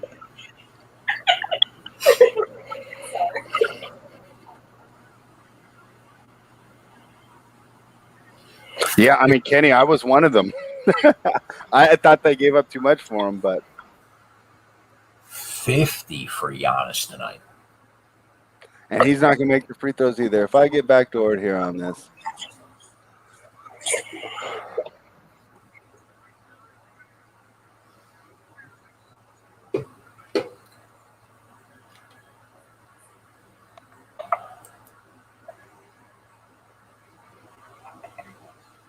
Spread looking to hit a plus 950.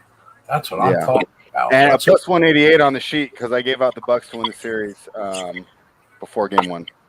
You love to see it. Yeah. Poor Tyler right now is like mourning this game. Yeah. I'll leave him alone for a day or two, and then I'll send him a message. Then start breaking his balls. Yeah. But it'll be from that straight into draft talk, so we probably won't spend too much time on the celebrating. Our guy Ronnie Lofton has to be beside himself right now. Yeah, I mean, honestly, that's the only thing that I'm sad about tonight is him and the other real good Suns fans that have been dying with this team for years. But like I said, other than Paul and Crowder, every single one of their players should continue to improve. So, I would say that they are ripe to come back here next season, even with the Lakers coming back to full strength, even against a full strength Nuggets team. I think they might have one or two moves up their sleeve here. So let's see how my cover turns. A Booker 3 open. I don't like that, but he missed. Let's go. All right. There you go. Catch it. Shirai's going to Pizza Hut.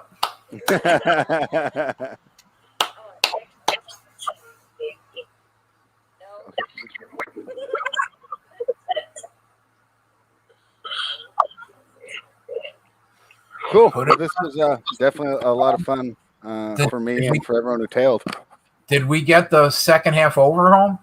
Oh, I'm pretty sure. I'll double check right now, but I mean, I had already counted that cash in that when it was like a 60-point third quarter. 65 plus. Yeah, we did. Put it on the board for that. Put it on the board for spreads plus 950 future before the playoffs started. Put it on the board for the plus 188 to win the series. Put it on the board for Milwaukee -5 tonight. Spread just doing the damn thing. You love to see it. Let's go. Giannis sitting on the bench by himself crying. All right, Giannis. You're here, bro. You're here, big boy. All right, boys. We're out. So there'll be no live show on Thursday night. The series is over. Friday, I'll have a main event video. And then Saturday, I will have the live betting show. And that's it. Aside from that, I hope your action runs pure this week in MLB. And we'll see you later on in the week. We're out.